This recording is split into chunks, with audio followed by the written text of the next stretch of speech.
Good evening. Welcome to the October 24th edition of the Downers Grove Village Council meeting. If you're here in chambers with us tonight or at home watching on TV, we're glad you've taken the time to join us. As is our tradition, we'll begin our meeting with the Pledge of Allegiance.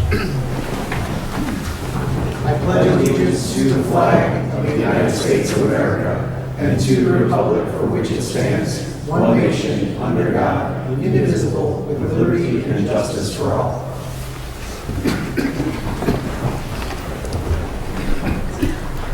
Rosa, would you please call the roll? Mayor Barnett. Here. Commissioner Jose. Here. Commissioner Sadowski-Fugit. Here. Commissioner Gilmartin. Here. Commissioner Glover. Here. Commissioner Tully. Here. Commissioner Davenport. Here. Good to see everybody tonight. Welcome back. Is there a motion concerning minutes of previous council meetings? Mayor, I move that the council adopt the October 17, 2023 minutes as presented. Second. Any comments or questions from the council on that item? All those in favor say aye. Aye. Opposed? Passes unanimously. Thank you. Just like that, we're on to item 4, which is a public comments portion of our meeting. This is the portion of the meeting where we invite comments from the audience on items not on tonight's agenda. So if you've got something not on tonight's agenda, we'll ask you to come to the podium in just a moment. There will be other opportunities for public comment on agenda items, active and first reading agenda items, a little later in the meeting. And so in case you're new tonight, I've got a few comments just to set expectations about how these portions of the meeting will go. The public comment portions of our meeting are important, valued parts of each council meeting. We have provisions for public comment at each active and first reading item, agenda item, and there is an additional opportunity for input not specific to an agenda item under the public comments portion of the agenda. We're just about there. While council sessions are not open debates, those that follow our meetings will recognize that this council allows extended commentary and input from the public and seldom, if ever, cuts anyone off. Beyond tonight's meeting, there are a variety of additional opportunities to engage council members, including our e-remarks system, the CRC system, coffee with the council, direct email, or by phone. Every one of your council members spends time in person off this dais, making themselves available to residents and businesses within the community. Those one-on-one conversations are often the most valuable. Your council is listening, taking notes, and considering what is said. Please know that often, some time is needed to reflect on the comments presented. If you plan to speak, please keep the following in mind when you come to the podium. Please state your name for the record. Address your comments to me as the chair of the meeting. Keep your comments to 5 minutes or less. Avoid repeating what others have said. Keep your comments to one visit to the podium per subject. And remember that comments are usually most effective when they focus on subjects within the scope of Downers Grove Village governance. We appreciate your participation for being here tonight and your cooperation with the process. So with that, agenda item number 4 is the public comments portion of our meeting. Please come down to the podium and let us know what's on your mind on subjects not on the agenda.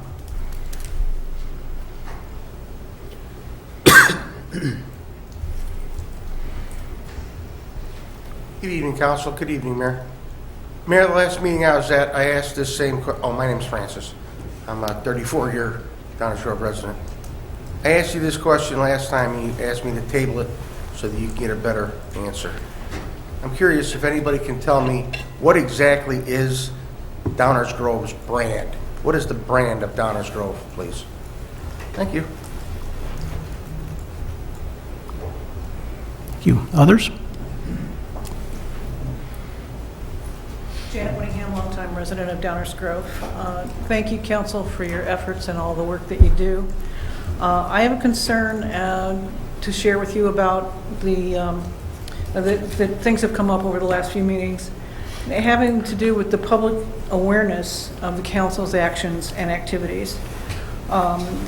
We've heard on occasion, many occasions, that people don't know what you're doing. People don't know what's coming up for a vote. People don't know what the action items are, and so forth. And we have no newspaper now. That has been identified as a serious problem, and it's not solvable by this organization. And I would point out that the activities that you suggest that are available for conversation and information from the public are more public-driven, it seems to me, than council-driven. coffee with the council is nice. Those items are appreciated. But to know exactly what's going to be happening, it's not, those details don't come out. For the breadth and the scope of the activities that you all have identified as your mission for this long-range plan in particular, you have to know the backstory, you have to know the details, and you said that you don't make decisions by referendum. But it seems to me that on any kind of activity of that scope and breadth, you ought to be selling it, your activities, like it were a referendum, taking the affirmative position to engage the public, draw the public in for comment, and inform the public on those items. The idea that 4 individuals with their own agenda is too strong a word, but own their own reasons for engaging in the activities that you are can have a permanent impact on the landscape, hardscape, the whole character of Downers Grove is, I think, undemocratic. And it is, and I think it's going to, my prediction is that 4-person vote will have that kind of an impact tonight. It's undemocratic to me, and I think it's scary. And you ought to be operating at a higher level of disclosure, a higher level of solicitation of community input for the activities that are so broadly defined by your long-range plan and will have indelible and lasting impact on the entire face of the community. Thank you. Thank you. Others, subjects not on tonight's agenda.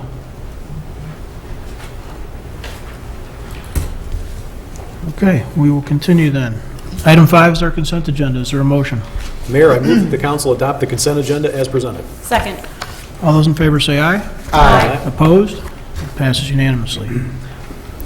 Item 6 is our active agenda. This is the portion of the meeting where we plan to take action on items which have been discussed at least once before, sometimes multiple times.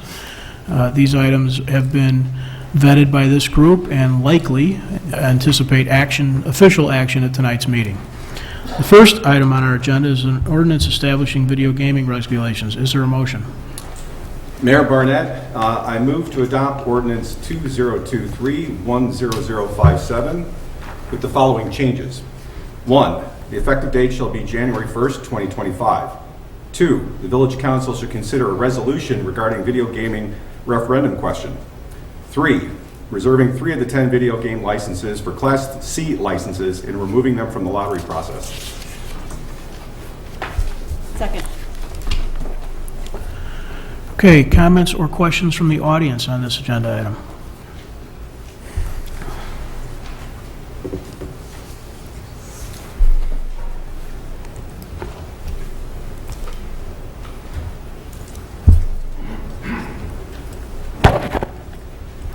Good evening. My name is Victoria, and my husband and I have owned Bryant's American Grill for the past 8 years, and we've lived in Downers Grove for the past 30 years. How time flies. At the October 3rd and October 17th meetings, one of the leading opponents to gaming stood here and made 2 very profound and untrue assertions. The vast majority of Downers Grove residents oppose video gaming. Then in the next breath, he said, hardly any residents of Downers Grove know this is happening. These 2 statements seem to be at odds with each other, as you can't have a vast majority and hardly any residents aware. At the October 17th meeting, 25 residents spoke against approving video gaming. At the 2 previous meetings, nearly the same amount of residents spoke on behalf of small businesses and in support of gaming. Today, we sent the mayor and council petitions containing the names, signatures, addresses, and phone numbers of over 250 Downers Grove residents and nearly 40 businesses that support this passage of a video gaming ordinance. That's over 10 times the number of folks that spoke here last week in opposition. Some on the council will once again assert that there's an overwhelming groundswell of opposition to approved video gaming. It seems we heard the same mantra before at the November 9th, 2021 council meeting, whereby the vote on video gaming was tabled based off that claim. The fact is, there was no overwhelming majority opposition in 2021. We know this because we requested all the relevant communications leading up to 2021 meeting via a FOIA request. Council at that time only received a few hundred emails and other communications regarding video gaming, and most of those did not outright oppose it. They asked for a restriction downtown, which is in the ordinance under consideration today. We are sure circumstances today are no different than 2021, hardly a vast majority. Council again may have received maybe a few hundred or so emails, some e-remarks and texts, and despite pleas on the Nextdoor and Facebook, the opposition to video gaming only garnered a couple dozen unique comments on these platforms. The posts were about evenly split. In a village of 50,000 residents, hardly a vast majority. Last meeting, almost every opposition speaker said nearly the exact same things. Of course, to be repeated applause that only once was admonished by the mayor. First, we heard non-factual talking points and feelings, followed by an impassioned plea of, I don't want video gaming because this is Downers Grove. No real facts, data, or anything of substance to clarify why. Then each closed with, this is too important for council to decide. We want a referendum. Wow, if I did not know any better, it almost sounded like AstroTurf. First and foremost, government bodies don't govern by feelings, nor do they govern by referendums, just because a council vote isn't unanimous. More importantly, we have already had 2 full public referendums on video gaming in 2021 and 2023. It passed both times. They're called elections. I would like to take a moment and remind everyone that all current council members told us they were in favor of video gaming when they were running for office. Collectively, these 6 council members garnered 20,000 plus votes. 20,000 plus votes in support of video gaming. The voters all knew they were voting for candidates that supported the passage of an ordinance that would allow video gaming. It was no secret. How do we know this? The candidates told them. The business that supported these candidates told them. Many votes were cast specifically for you because our businesses endorsed you, because you said you supported the passage of a reasonable video gaming ordinance. We understand the emotional power of having 25 people actually show up to a council meeting for any topic. However, that does not mean they are speaking for the majority, nor does it mean they're right. Please don't discount the voices of nearly 20,000 plus votes that supported and elected you, because they are not here tonight. Don't ignore every speaker that came before you in these meetings in support of video gaming because they did not receive applause. Don't disregard all the emails and other communications in favor of video gaming because how they chose to deliver the message. Don't snub over 250 residents and 40 plus businesses owners that petitioned you and want to see us to be able to compete on a level playing field. Please don't succumb to the loud voices of local minority led by a few anti-gaming zealots that only can cite perceptions, feelings, stereotyping, and personal biases as their reasons for disagreement. Do what you said you were going to do. Pass a reasonable video gaming ordinance here tonight. Thank you. Others?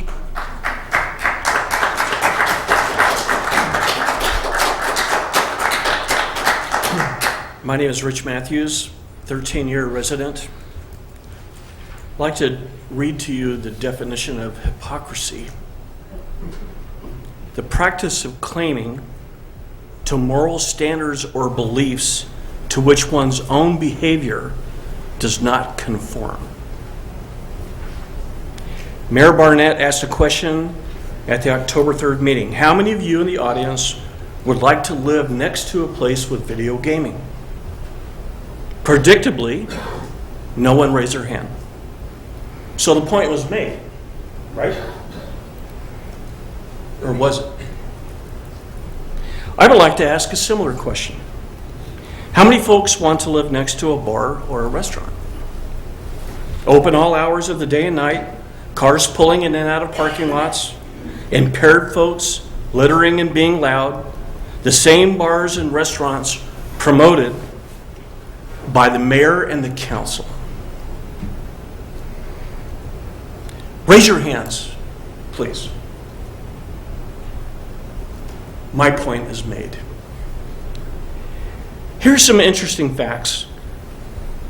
And if you remember the last time I spoke, I asked you to think about the facts, not the feelings of people coming here and speaking to you, but the true facts. So here's some facts.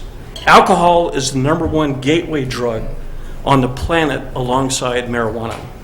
Alcohol is the drug of choice for transients and attracts this element to our communities. Alcohol is responsible for 140,000 Americans killed every year, including 10,000 from drunk driving, many of whom were not drinking. Homes located near bars and restaurants have a lower resale value in the community. Alcohol costs the U.S. economy over $249 billion a year, to which Downers Grove contributes its share. Healthcare, $28 billion. Workplace productivity, $179 billion.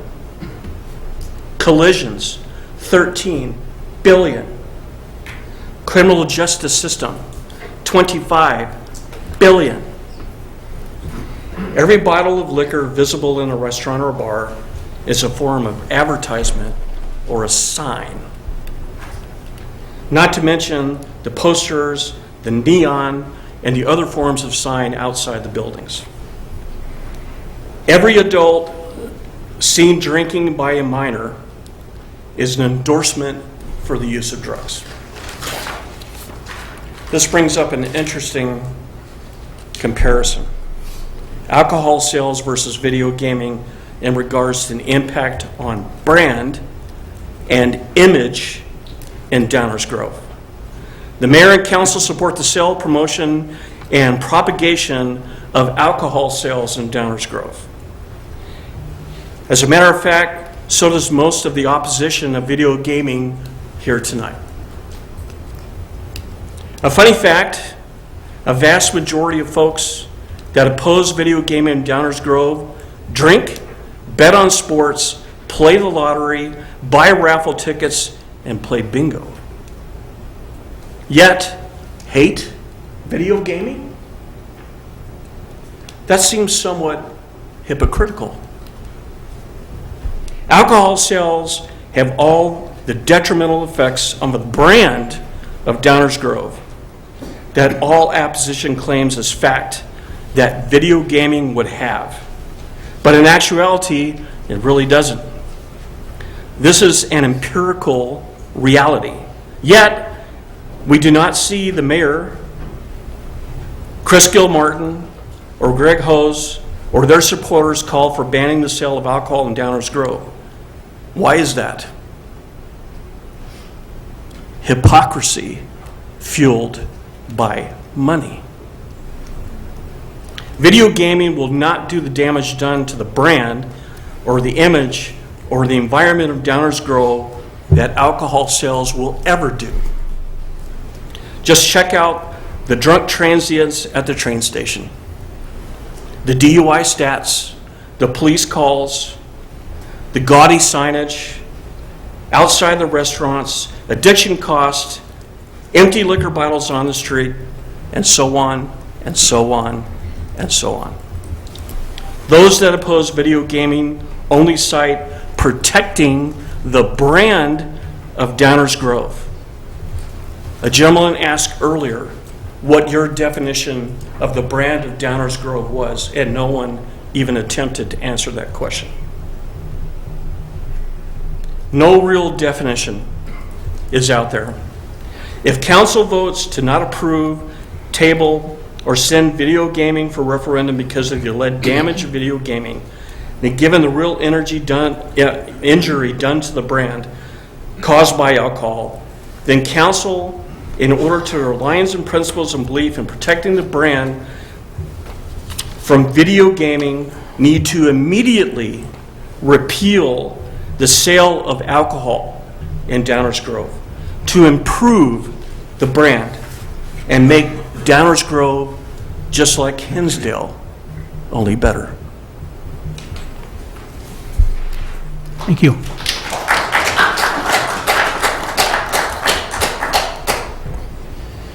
Hello, Mayor and Board. My name is Bob Taft. I own Q Pub and Grill here in Downers Grove. I know this has been a very long road for everyone involved. It's been at least 2 years, well over 2 years, that we've been waiting for an answer after it was tabled last time. I know business owners in Downers Grove are very happy to finally get an answer so that we can all plan the routes of our businesses going forward. A 2-year wait is long enough. I realize there are conflicting opinions about gaming now, but that wasn't always the case. To reiterate the original speaker's point, all 6 commissioners prior to their election professed their support for video gaming. As you are elected by the residents of Downers Grove to vote on their behalf based on the representations you make prior to getting elected, I would expect all of you to vote yes for video gaming. I know that Commissioner Gil Martin commented in the past that after reviewing the issues, I changed my mind. Let me remind you, that isn't your job. It is to reflect the opinions you professed prior to getting elected, which is what helped you to get elected. Both commissioners, who are now the strongest no votes, in a meeting with the 630 Chamber at Goldfinger Brewing, professed their support for video gaming and therefore should follow through with those opinions that helped you get elected. Also, at the last meeting, both Commissioner Gil Martin and Jose made a point that the overwhelming number of residents have voiced their opinion against gaming. Those 2 commissioners are at best being disingenuous or more likely hypocritical, as they have ignored the public's opinion in the past. When the Longfellow zoning change issue came up for public comment with this board, there was 43 residents that spoke against it and none for it. When you FOIA the emails, correspondence between the residents and the board on the zoning issue, you will again see 0 support for that zoning change / clarification. So, even with the near exclusive desire by the residents for the board to vote against the voting change, the board voted for it. With that being said, it seems ridiculous that you must listen to a few people who don't want gaming, as you didn't when adopting the zoning changes / clarification in that case. To summarize, you're elected officials. You're elected to represent the people who voted for you. They elected you based on your opinions you expressed prior to getting elected. Therefore, if you are doing your job properly as an elected representative, all commissioners should be voting yes, regardless of their fluid opinions. Just to expand on that point a bit further and explain why a vote is required tonight, Commissioner Tully stated in the meeting on 10-3, candidly, we don't govern by referendum, we don't. You can count on one hand the number of referendums that we had in Downers Grove. We just don't govern that way. With that being said, a vote must be held tonight on the ordinance as written, and I pray all the commissioners live up to their words that helped them to get elected and vote yes, as you all said you would. My staff, my guests, and my family, thank you for your time and effort on this issue.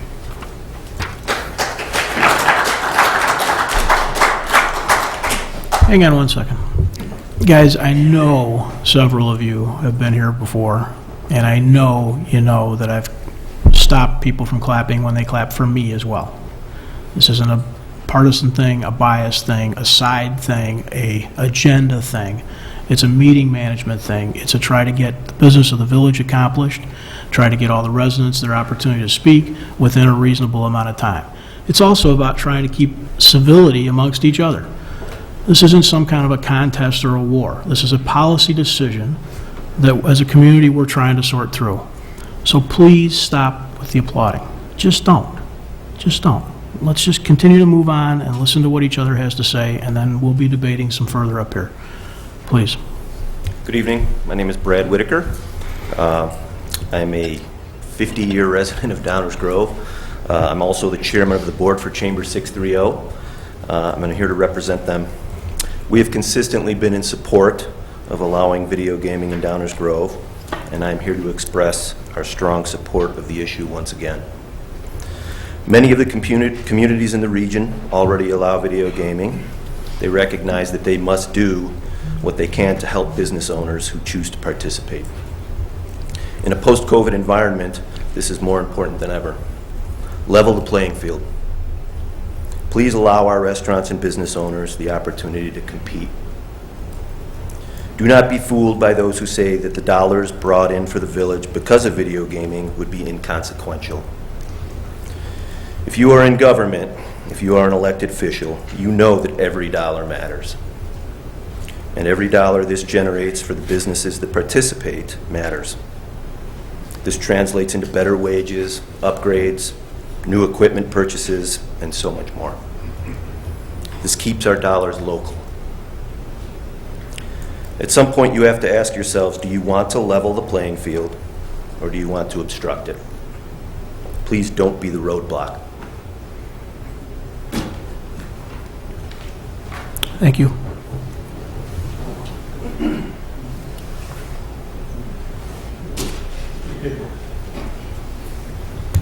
Hello all. My name is Jake. I'm just going to tell you a little bit about what I do for a living. I work for Bob at his Q Bar locations, and Downers Grove being one of them. I mainly deal with the staffing at these locations, so hiring, firing, promoting individuals that work for us. And right now, my least favorite location to do this at is the Q Pub and Grill here in Downers Grove. Simply because it's way too hard to keep everyone satisfied with basically only two routes for revenue currently, food and liquor. At our other locations, which all have video gaming, I am able to hire and promote much easier due to the added revenue we get from these machines. And although our Darien and Downers Grove locations are practically ran the same, with the same food and pricing being offered, we're finding it much more difficult to keep the Downers Grove location profitable. Through the end of September of this year, we have paid our Downers Grove employees $193,793 in wages. In that same time period, we have paid our Darien employees $290,481, so roughly $97,000 more. And my point being there, our Q and Darien pays more, hires more, retains better employees, and is ran better all in all because we have better revenue opportunities.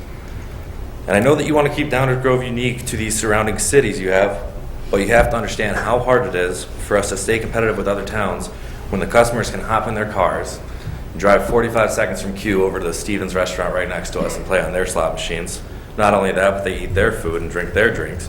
So not only is Downers Grove missing out on gaming revenue, but they're missing out on the food and beverage tax as well, and the Downers Grove portion of the sales tax. So whether you plan on voting yes or no, the business owners in this town deserve a vote today, so they can at least have a little bit of a feel as to where the future of their company is going. Thank you. Thank you.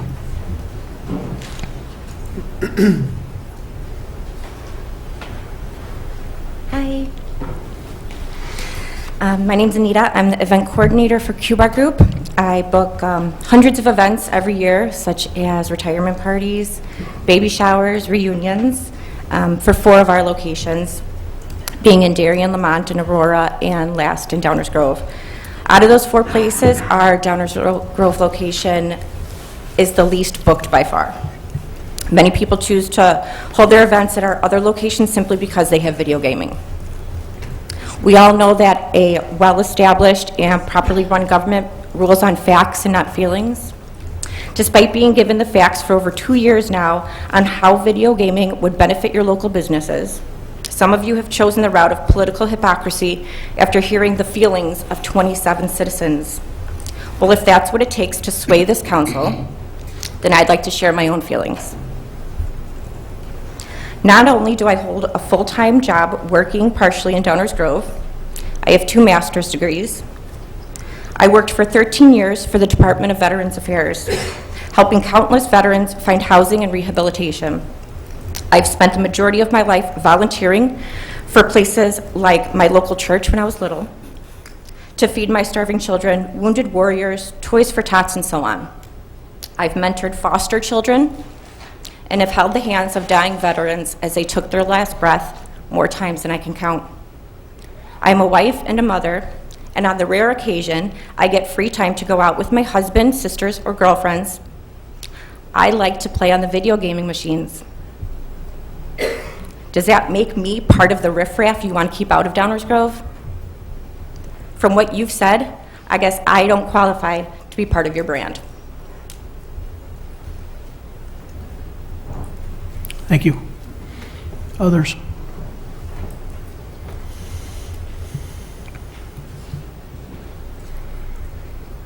Good evening. My name is Jim Devitt, and I'm not a Q-Bar employee, but I support them. Been a resident of Downers Grove for nearly 10 years, and I am fully compliant with village ordinances. I'd like to begin by introducing some facts and figures this evening. In DuPage County, the number is 18.8%. In all of Illinois, the number is lower, 15.4%. 22.5% of driving deaths are attributed to this. Also in DuPage County, arrests in 2021 were up over 2,000, up significantly from the year before. I'm not referring to gambling, I'm referring to numbers related to alcohol and its addiction. The numbers for gambling are very interesting, to say the least. 75% of Americans have gambled at least once in the last year, 15% gamble weekly, and here's the biggest number, 1 to 2%. That's it, have a gambling disorder. Breaking that down, 1 in 10 million have addiction issues. If you look at lung cancer caused by tobacco products, the number is 47.2 cases out of 100,000. Yet a very small group is spreading misinformation, trying to convince us how detrimental video gambling is, how it does not fit with the family-friendly atmosphere of our community, how it does not have a place here, how it will turn us into another Las Vegas, how we will be invaded by gaudy, bright, flashing signs. What they fail to say is that gambling is already here and has been for a long time. How many different places sell lottery tickets? That's gambling. The Moose Lodge has it. And have you ever heard of any problems connected to it? You could play bingo weekly at several spots. One where the pot is up to $15,000 right now, right here in Downers Grove. That's gambling as well. If people were really concerned about the family-friendly atmosphere, they would ban alcohol sales, which lead to overconsumption, causing fights on our sidewalk, people urinating in public like I've witnessed repeatedly in our parking garage, loud and belligerent behavior, and DUIs and such. They would ban tobacco sales, as it silently kills people, devastating families. And they would ban the lottery and bingo. But they fall silent about these things. Why is that? Is it because they have a personal objection? If so, that's fine. They don't have to go to the handful of places that will have machines. Machines that will be quietly entertaining people, separated by walls and glass, so that others will not even know they're there. If they have another reason, why don't they share it with us? Do they want only places downtown to do well? Let us know what they're thinking. During COVID, the village surrendered public streets and sidewalks to help bars and restaurants stay afloat, and it benefited some businesses, but did nothing for others. Allowing 10 gambling licenses to places on streets such as Ogden, 63rd, and 75th would do the same thing for them and would help the village as well. Several months ago, I suggested a village ad campaign called It's on Ogden to highlight stores and businesses in the quarter, such as small barber shops, a store that sells coral reef aquarium supplies, family-owned pizza places, and others. Using revenue from machines to develop and implement programs to draw attention to our small businesses can only help them. It will show the village is interested in all parts of the community and could help revitalize other areas as well. Communities such as Bedford Park, Schaumburg, and Hoffman Estates are all using social media and advertising to bring attention to their towns. Why shouldn't we do something similar? In closing, I hope that you, the council, sees the benefits the opportunity will bring us. It will put our bars and restaurants on a level playing field with surrounding towns. It will allow them to survive and possibly expand or just retain quality staff. It will give the village an extra revenue stream that costs them nothing. It will give us money for things like village advertising campaigns, or even just welcome to Downers Grove signs so people know where they are. If you're still against it, please tell us exactly why you are, and tell us your plan to help businesses in the village raise revenue at no cost. Please do not say raise taxes. That is the easy way out, and people are tired of seeing elected officials going to the well over and over. We, Illinois residents, are taxed enough. We do not need more. We need to see our money working for us, right here in Downers Grove, the town we love. Thank you. Thank you.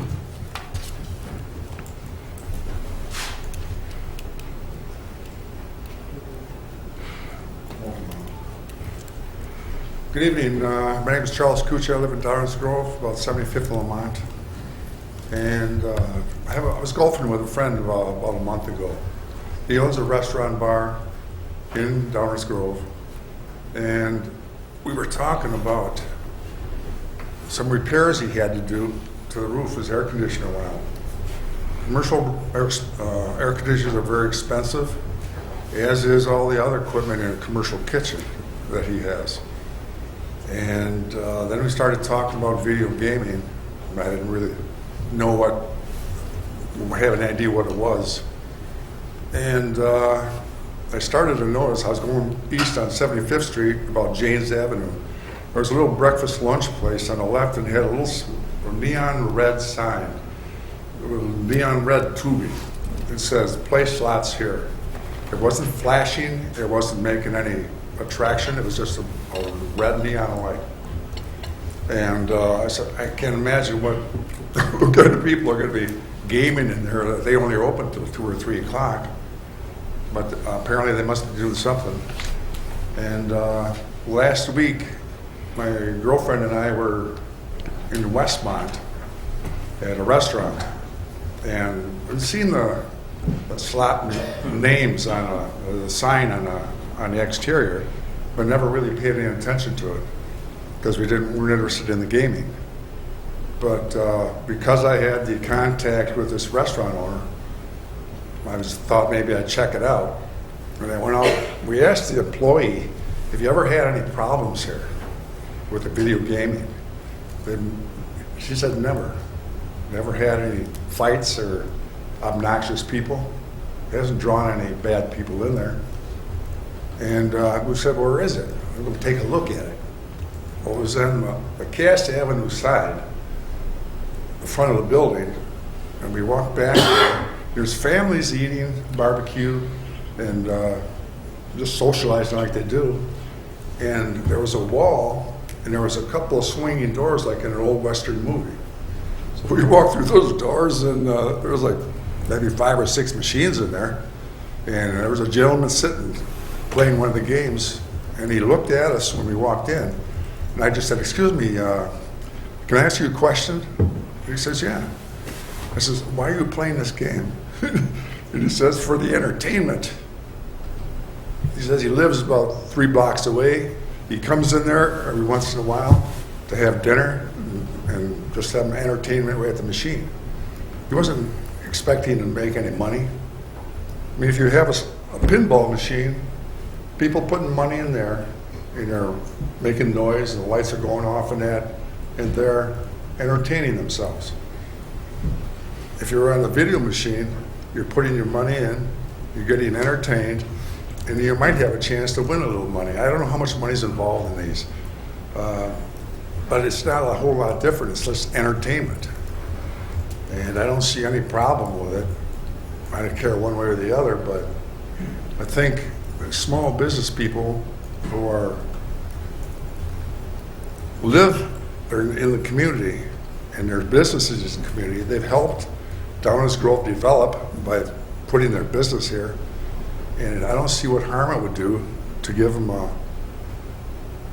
opportunity to make a little extra money to pay their overhead and expenses for those unexpected times when big the equipment goes out, like the air conditioning.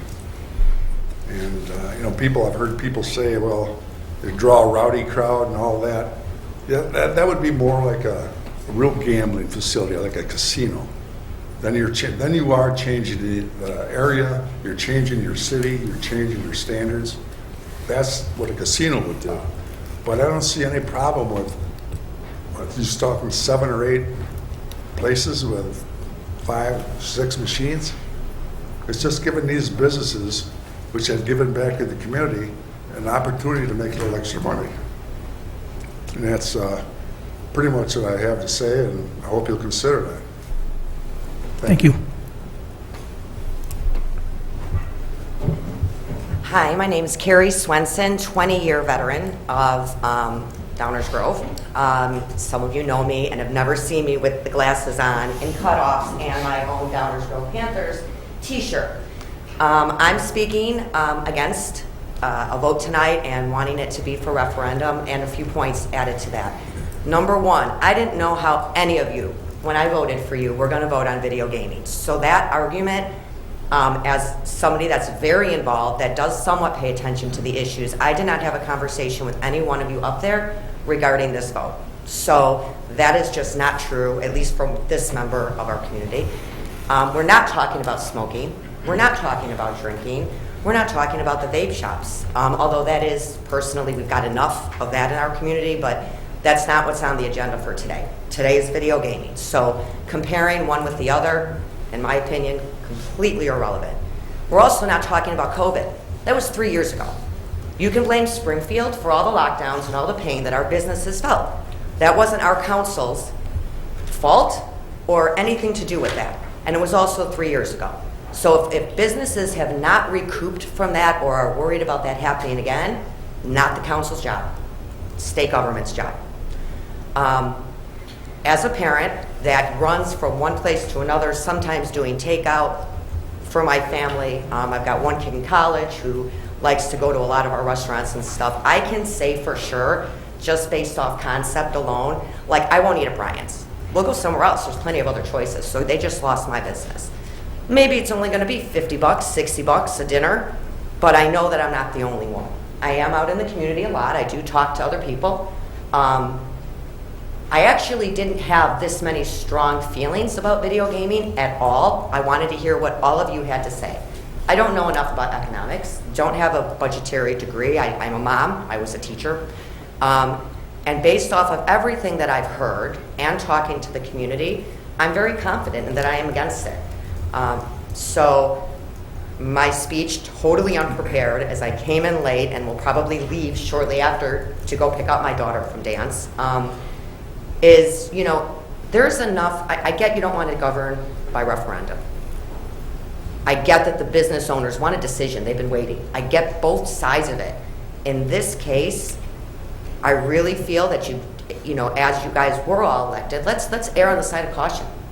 Put it to a referendum. I don't know, Leslie, you mentioned last week something about residential something. I didn't have time to look that up, but maybe if that's something that we need to look at. I think that sounds a little complicated, but I am just one representative of a football, soccer, lacrosse, band, dance, cheer, what else good did they do here in Downers Grove? Mom, that's saying that we just don't want it here. And I know the kids won't see it. They see the drinking and all that. That's not what we're talking about. We do have a unique area. If I did want to go video gaming, I'd head to Westmont. Not my thing, but I live off of Ogden. It is in my backyard. Okay, granted it's behind doors, but it will be, for now, at least on one place in Ogden, possibly. Who knows how many more with the slippery slope that we're opening up. So that's all. Thank you all for everything you guys do for the village.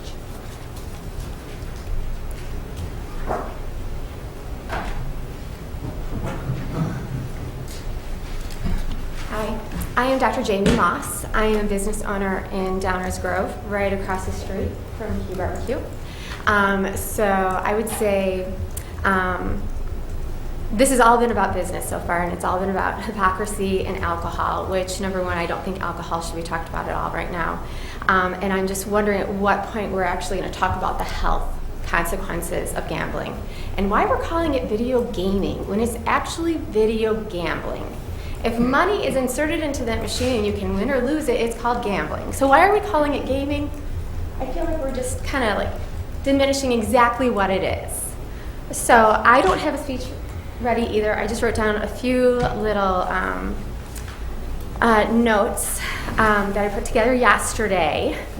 We say that 2.2% of people are addicted to gambling, so we got a really low number of actual people that are actually addicted to gambling. But the rate of gambling addiction increases with the number of gambling options. So why are we going to give people who are susceptible to an addiction to gambling more options? Let's see. Number 2, I just wanted to talk about hypocrisy for a second here. Just because you are campaigning and you say one thing, I feel like you shouldn't be held to it. Research is done every day to prove things right and wrong. Are eggs good for you? Are they not good for you? Illinois is being slammed for not doing the research for allowing video gambling. Let me repeat that. Illinois is being slammed because they didn't do the research as to the effects of video gambling. Has anyone looked into the research of what video gambling does to the human brain? Video gambling secretes the same neurotoxins as illicit drugs. We have an opioid crisis right now. Thank you, Norco. Thank you for all the people, all the doctors that didn't do the research on the drug that they were prescribing to their patients and seeing how addictive it actually was. So, as council members, I feel like you do have a little bit of responsibility as to the health of our individual members of the community. I have a teenage son. Lots of people have teenagers out here who are addicted to their video games and to their phones, and I thank God every day that that kid finally got a clue and he walked away from it. But not everyone is as lucky. 70% of gambling addicts already suffer from depression, anxiety, and other mental health issues. Are we preying on weaker members of society to make a buck? Is that really what this is boiling down to? This video gambling, let me see, is the crack cocaine of gambling. Here we go, crack cocaine of gambling. Slot machines are designed to play on the mental reward system. Why are we all addicted to our cell phones? Why are we all reeling? Dopamine, dopamine hit, dopamine hit, dopamine hit. Do some research on what dopamine is doing to our brains. Do some research on what dopamine is doing for addiction. There's many of us that are blessed that we are not going to succumb to being addicted to video gambling. But there are some members of society that are spending their rent, they're spending their grocery money, they're spending the money that they would spend on their family and their children because they're addicted to gambling. This isn't a what if. This isn't a, oh, it might happen. It happens. It happens every single day. And oh, let's chase our losses. Okay, so we have some business members, some business owners that instead of providing a better service or a better product, instead of thinking outside of the box, instead of working really, really hard to make sure that their places are clean, to make sure that they're providing the people who they hire are providing great customer service, they want to chase their loss and say, hey, let's prey on the weaker members of society to make a buck. I challenge the business owners that are requesting video gambling, I challenge them to come up with 3 other ways to make an easy dollar. 3 other ways to make their establishment more attractive. 3 other ways to make their products a little bit better. And how about train the people that are working for you. Train them in customer service. And you might get more people coming through. As far as Q Barbecue, our establishment doesn't get as many parties because we don't have video gambling. I'm sorry, I would love to see the surveys that have been given to the people who had these parties. That's not why. I've been in Q Barbecue, and that's not why. Let's see. I don't mean any disrespect at all. I just really think that I just feel like if you are concerned about the money, then you should be concerned about providing a better product and a better service, instead of preying on weaker members of society. I think that might be it, guys. Let's see. I think that might be it. I'm so sorry if I offended anyone. I really am. I'm not a public speaker. I'm in healthcare. Okay, thank you.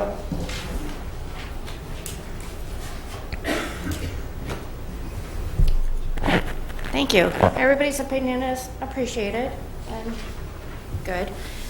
Jen McNulty here. Many of you up here know me.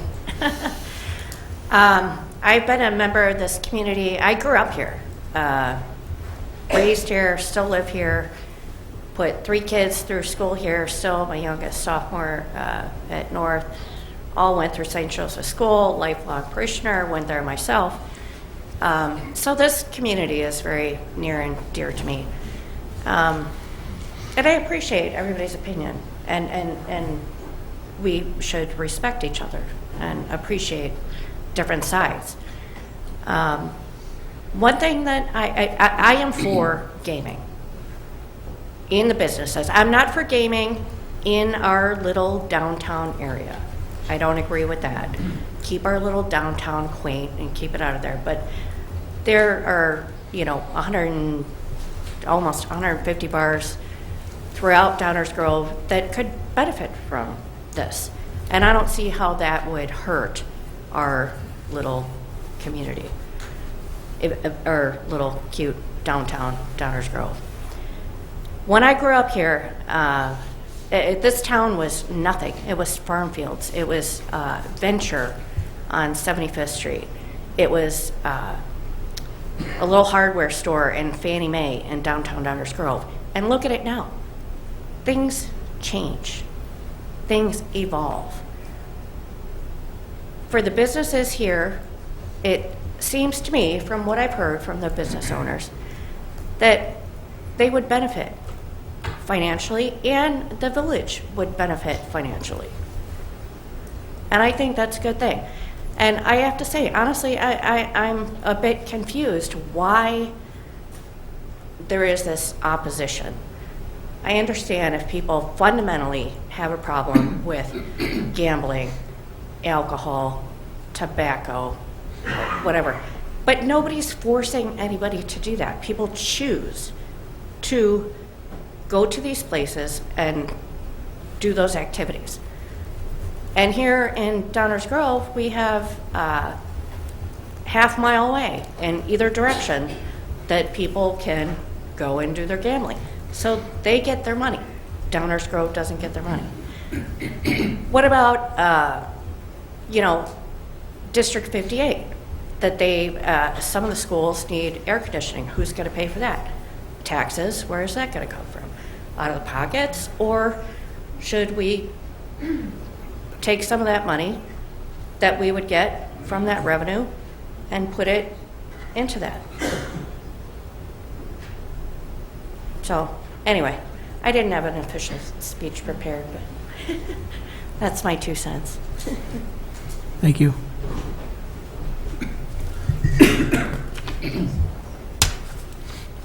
Hello, Mayor and Commissioners. Tonight I'm going to say hello first. My name is Sue. I'm going to say a few more words with Chuck, who was here on Bayberry Road in Downers Grove. We are not video gamers, but we support video gaming for small businesses, primarily because the small businesses and these businesses of all size make up your community. That's what we're about. If we didn't have these businesses, shops, et cetera, as we have seen Downers Grove grow, we wouldn't have the community we have. Mr. Tully was here 2 times ago when you, I thought, gave such a good background of how Downers Grove has evolved, how we didn't want the breweries, we didn't want the food trucks, we didn't want the sidewalk cafes. Times change, and communities, I think, have to go along with that change. I thought you just laid it out so perfectly of how we have to look at things. I have to say, I don't know any of you. I've never met you before. I think you're being very thoughtful of this process. I wasn't here in 2021. I don't know all of that background. I was here in Downers Grove, but not as aware of this video gaming. We've actually been here 34 years in the community. So I feel you're listening to people, you're listening to the people that are here who have everybody has a right to their opinion. But I just feel you have laid out, and the staff, a very, it seems, small scale startup for a concept that can help your businesses survive.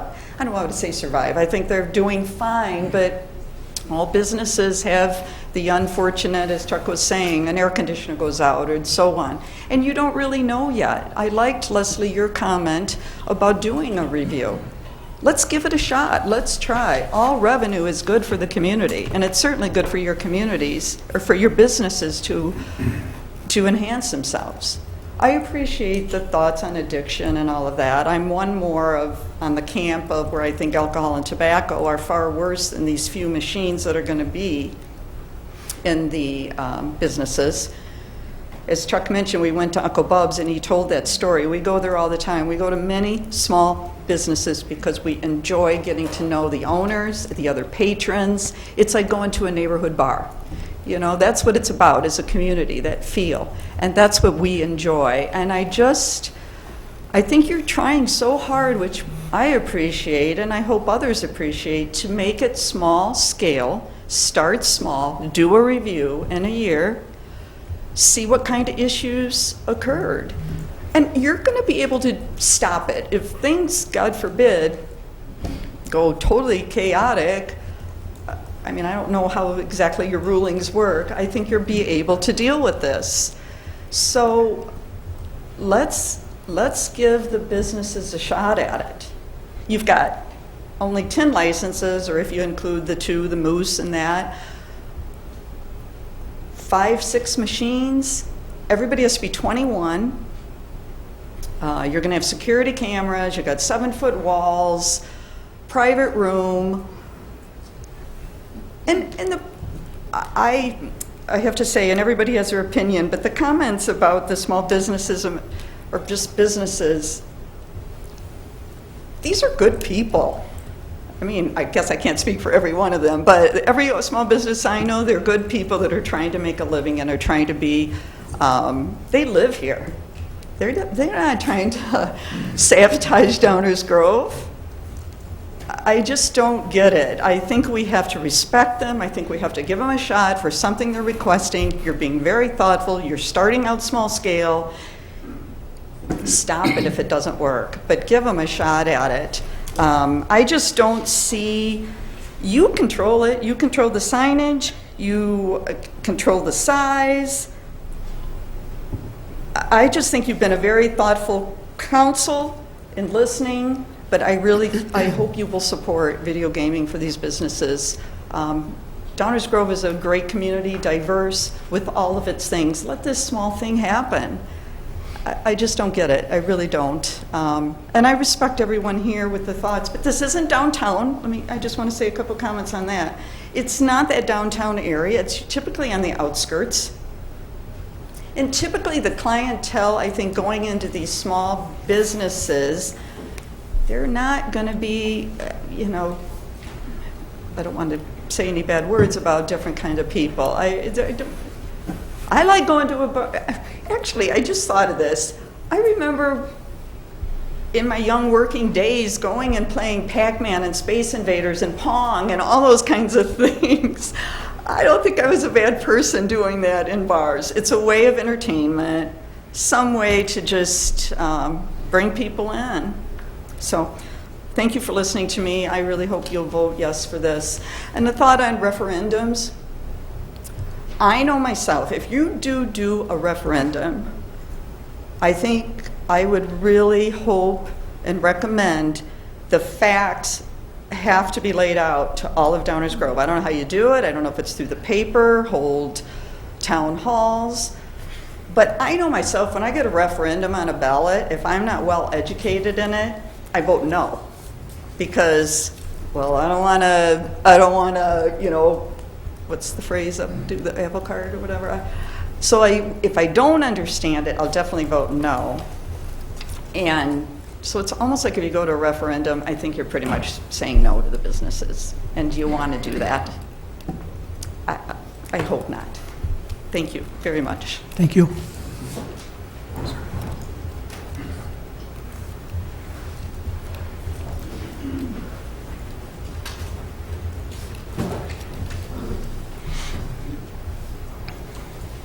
I was here last week, and I voiced my opinion against it. I must say I liked it better last week. I was in the majority. This week I'm in a clear minority. But I came back to talk to you because I was a small business in Downers Grove. I was here for 10 years in Ogden and had a battery store. And I would say the difference, what strikes me first is we talk about small business, but we're talking about a very small segment. Restaurants, possibly. Last week, Mayor suggested that how are you going to keep this from going into convenience stores, gas stations? None of those three, restaurants, gas stations, convenience stores, competed against Amazon. I competed against Amazon. It's, imagine yourself working as hard as you have to do in a small business and somebody coming in, you tell them everything about a product and they take their phone out and they take a picture and say, let me just take a picture of this. You know they're going to go on Amazon and try to shop it for less. And a lot of the products that we sold, they had minimum advertised pricing. So if they went elsewhere, anywhere, another store, Amazon, it was the same price. I'd tell them that. And it didn't matter. They just thought it would be cheaper online. So I don't see any of these businesses competing against Amazon. So we want to support small business, but it's a small segment. There's lots of business. You should be able to tell me how many small businesses there are in Downers Grove, but I'm sure there's more than just restaurants. I know I was one. So I learned to compete, though. I learned information. Since I had a battery store, I kept a internet battery, a 9 amp hour battery. And I'd compare it to my 7 amp hour, and I'd have a little scale there. And it would be like saying a 9-gallon gasoline, tank of gasoline should weigh more than a 7-gallon, right? But this was just the opposite. Because it was an internet battery, it was just a label. You know, they made this battery, they put less lead in it. Nobody had testing equipment to know if it was 9 amp hour, 7 amp hour. And my 7 amp hour battery will weigh more than their 9 amp hour. So I was competing against cheaters. But I could sell those people that can't come to my store. Many just didn't bother to do it. They just assumed. But still, I was able to compete. So I understand being a small business, but we're talking about a small segment here. The other reason it seems that we're talking about this is taxes. There's several people that echoed about essentially don't want to pay any more than they have to. I agree with them. And yet, I want to pay what it costs. I thought District 58 did a wonderful job of presenting their case, why that they needed to pass a referendum for raising our taxes. I think by my appearance you can tell I don't have any kids in school, but I voted for that. I know it's good for my community. And I know at some point it's good for our real estate too, for that. Good, strong school districts. So I don't want to pay any more than I have to, but I'm perfectly willing to pay what it costs. And I'm not wanting to take shortcuts. A week ago or so, I went with my wife to her 50th high school reunion down in Indianapolis. As soon as we started talking about being from Chicago, you've had the same conversation where people just want to say, oh, you say you're from the Chicago Metro, but they start thinking how terrible it must be, crime and poor government. And I always tell them, not in Downers Grove. Downers Grove is well managed and low crime. And you have been. And it's not easy doing that, making the hard decisions that you had to make through time. So it's something to brag about, our town. And last week, too, somebody came here and they talked about they just bought a home and that they wouldn't have bought a home here had they known this. And certainly if this passes, I'm not going to move from Downers Grove. But I assure you, if I didn't live here, this would be a reason I wouldn't. And I wonder if you've done any studies about asking real estate agents how this would impact. It seems to be that would be a source that you'd want to know. What's their opinion on this? Do people ask that? Was this one person and myself just completely unique outliers? Or maybe we are a majority that wouldn't want to move into a community that had gambling. So I don't know that question, I'm just throwing it up. The one person said, why are you specifically against it? And maybe it's just my age, but fundamentally, I just think, does it make us better? And by analogy, I was born in 1953. I was the first generation growing up on TV where the parents hadn't. So I still remember my parents and their friends bemoaning the fact that this is going to just dumb down society. And that's what happened. So, you know, today's average TV show is written for the third grade level. If you look at, you can go to a library and look at a Time magazine from the 1970s. I remember when I was in college, if you read Time magazine cover to cover, you're supposed to have a vocabulary of a Yale professor. But today it looks more like People magazine than it looks like the Time magazine of that era. You know, the articles are shorter, the pictures have grown, the whole papers, or the whole magazine's shrunk. So it's nowhere near. We have dumbed down a society. And so that's why I'm against this. I don't see it making us better. I think it's a slippery slope.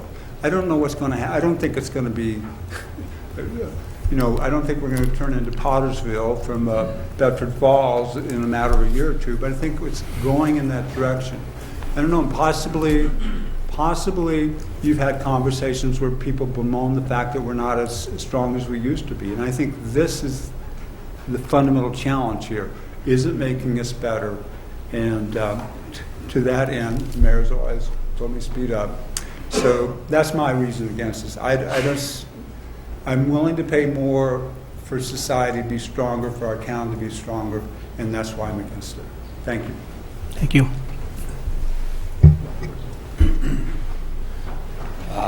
My name is Tim McHale. I'm a Downers Grove resident. I am clearly against video gaming, have been from the start. I mentioned all of you, I moved my family here, made that choice over Glen Ellen, chose Downers Grove. And there's a big reason for that. I do believe, to echo what he just said, I would not have picked Downers Grove with video gaming. I mean, I bet you if you ask the majority of residential realtors if a family would want it, they would say no. I mean, I know we have some on the council, so I mean, I guess I look at all of that and just really struggle with it. Talking to the council members, it is okay to change your mind. Some people say you made us a promise when you ran. You're more informed, you understand. As a business owner, I change my mind every single day. And I promise you it's maybe a better person, maybe more successful, people respect me more. If you made the promise, it's okay to change. You know, it's okay to listen. It's okay to listen to people that elected you. There's a reason there's several bar owners from downtown Downers Grove here today. We keep talking, it's not gonna be downtown Downers Grove. I assure you that these people in the crowd want this to happen, because it's just a matter of time before they say, why don't we have it? It's going to happen. It may not happen in 1 year, 2 years, 3 years, 5 years, but it will happen. If I were them, I would. I mean, they're at a disadvantage, and I bet you any amount of money that within 5 years, if you approve this, it will be downtown. Because if I were them, I'd fight for it. Bar owners like Mrs. T's, they left. They had a choice to be in Downers Grove. We didn't permit it, they left and went to Westmont for that reason. These bar owners here today have that exact same choice.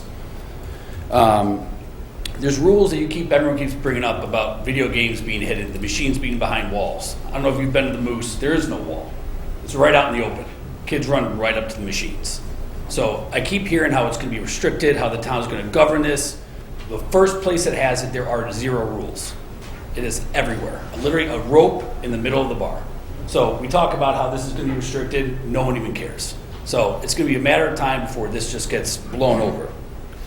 In closing, someone today that is against video gaming, show me the Downers Grove org chart. If you guess who's at the top, it's not the mayor, it's not the commissioners, it's the residents of Downers Grove. Not the bar owners, not anyone else. The only fair way to do this is to put this to a referendum. The residents should vote.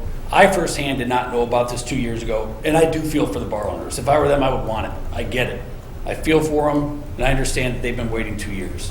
But there's a lot of people here today that have not been aware of this. And the only fair way is to let the people that elected you vote on this. Thank you. Thank you. Hey guys, Tim Sullivan, Downers Grove resident. Just a couple things, and I'll be the first to say I'm not as educated on the numbers, and I definitely applaud the business people here who certainly know their numbers, which is great. And second thing I want to say is owning a business is tough. Come from a family of a business owner. Totally understand the predicament that folks find themselves in if they feel disadvantaged. So, you know, I think the discourse here has been great, and I applaud you guys for helping keep it that way. If the tax revenue is about $265,000, am I possibly accurate looking at this? To me, that's the same as zero for this town, so I hope we don't let tax revenue coming out of this have any sway in a decision. I think that's outrageous. There's 10 homes 2 streets west of me that probably already pay that much alone in tax revenue. So that to me is kind of a non-point in this entire thing. The biggest thing that I want to mention is growing up in a town like Lamont that passed it, it has affected that downtown in a big way, and in a really permanent way too. These video game machines, I'm just going to call a spade, they're just not something you want to see in every establishment you go into. So I am going to play that kind of emotion card a little bit. I understand facts should rule the day in a lot of things in life, but when it looks like a duck, sounds like a duck, and walks like a duck, it's a duck. Go into establishments in downtown Lamont, go into establishments in downtown Westmont. I do not want our downtown to ever look like that. I agree with the previous speaker. I know what we're talking about here is to not have them in downtown, but that is a next step because it's exactly right. If it's a little bit of an edge, the downtown businesses are eventually going to say, well, now we have to have this. I have to have it. I couldn't imagine not having it. How could I possibly run a business in this town without it? In this town, we don't need it because there are plenty of businesses that run perfectly fine without it.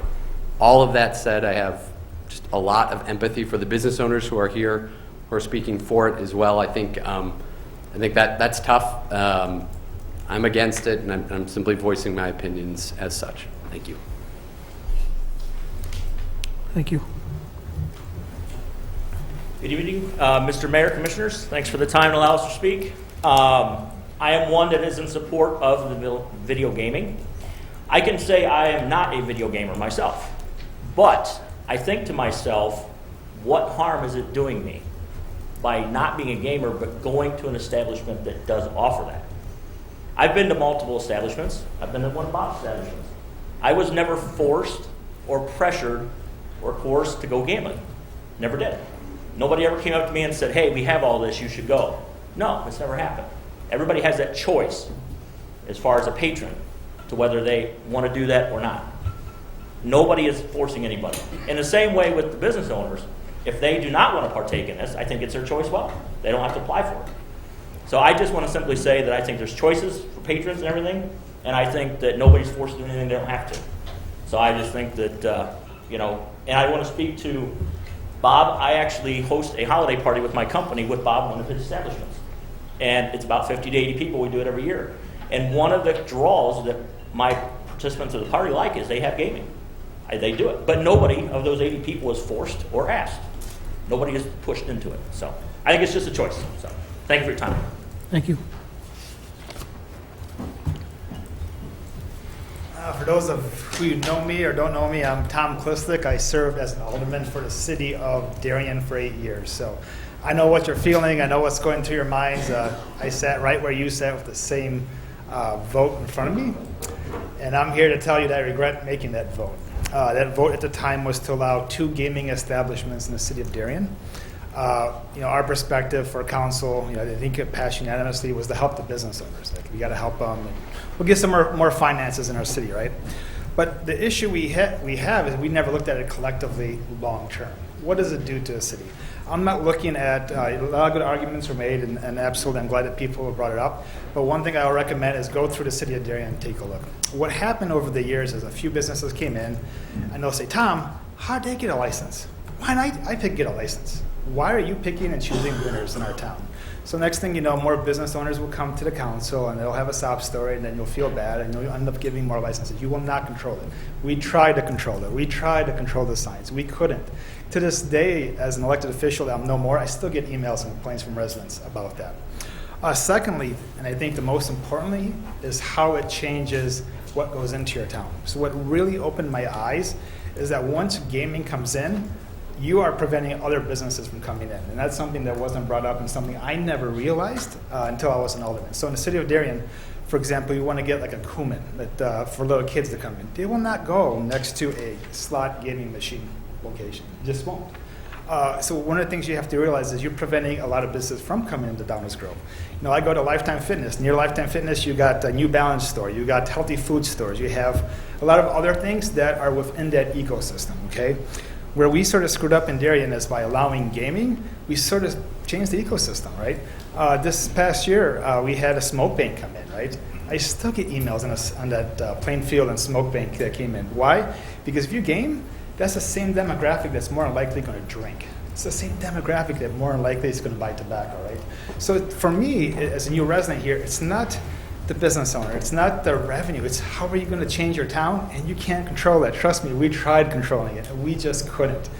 We had two, we had Dottie's and we had one other location. Next thing you know, more restaurants wanted.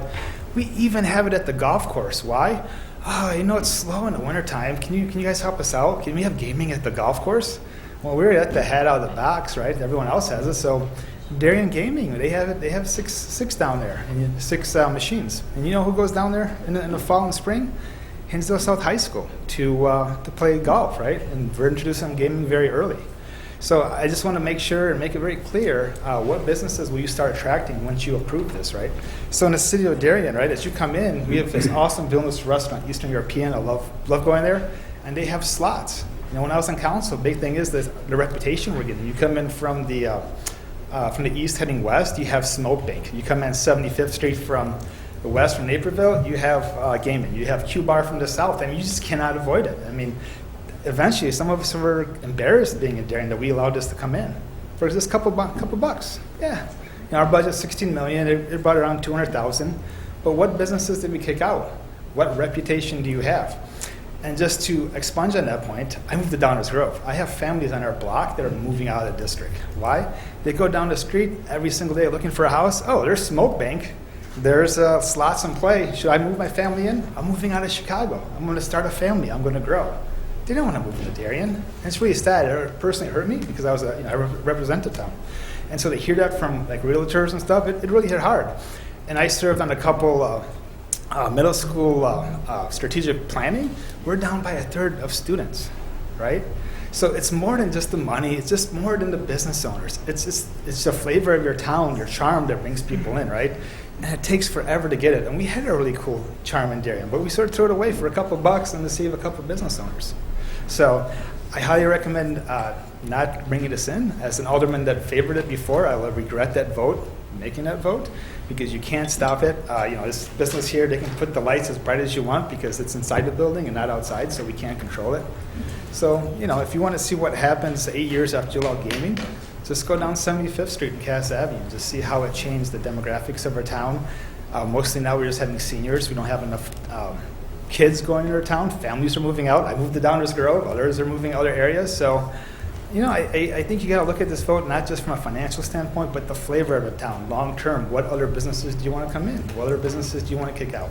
Do you want more tobacco stores or vape stores? Or do you want more bakeries or something unique that will draw those residents in the town? So, any questions by chance? Because I sat right where you're at, so I know what you guys are thinking, what you guys are feeling. So I hopefully I brought a unique perspective because no one really brought that perspective. I'm sort of listening, you have the perspective of the businesses, very accurate. The facts for gaming, smoking, but I brought in what happened once it did go in our town. So I just recommend anyone driving down 75th Street, any direction, you can see what happened to our town.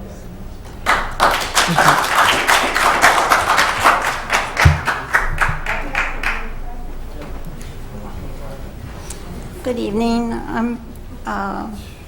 I'm Bonnie Summers, a Main Street, Downers Grove resident since 2003.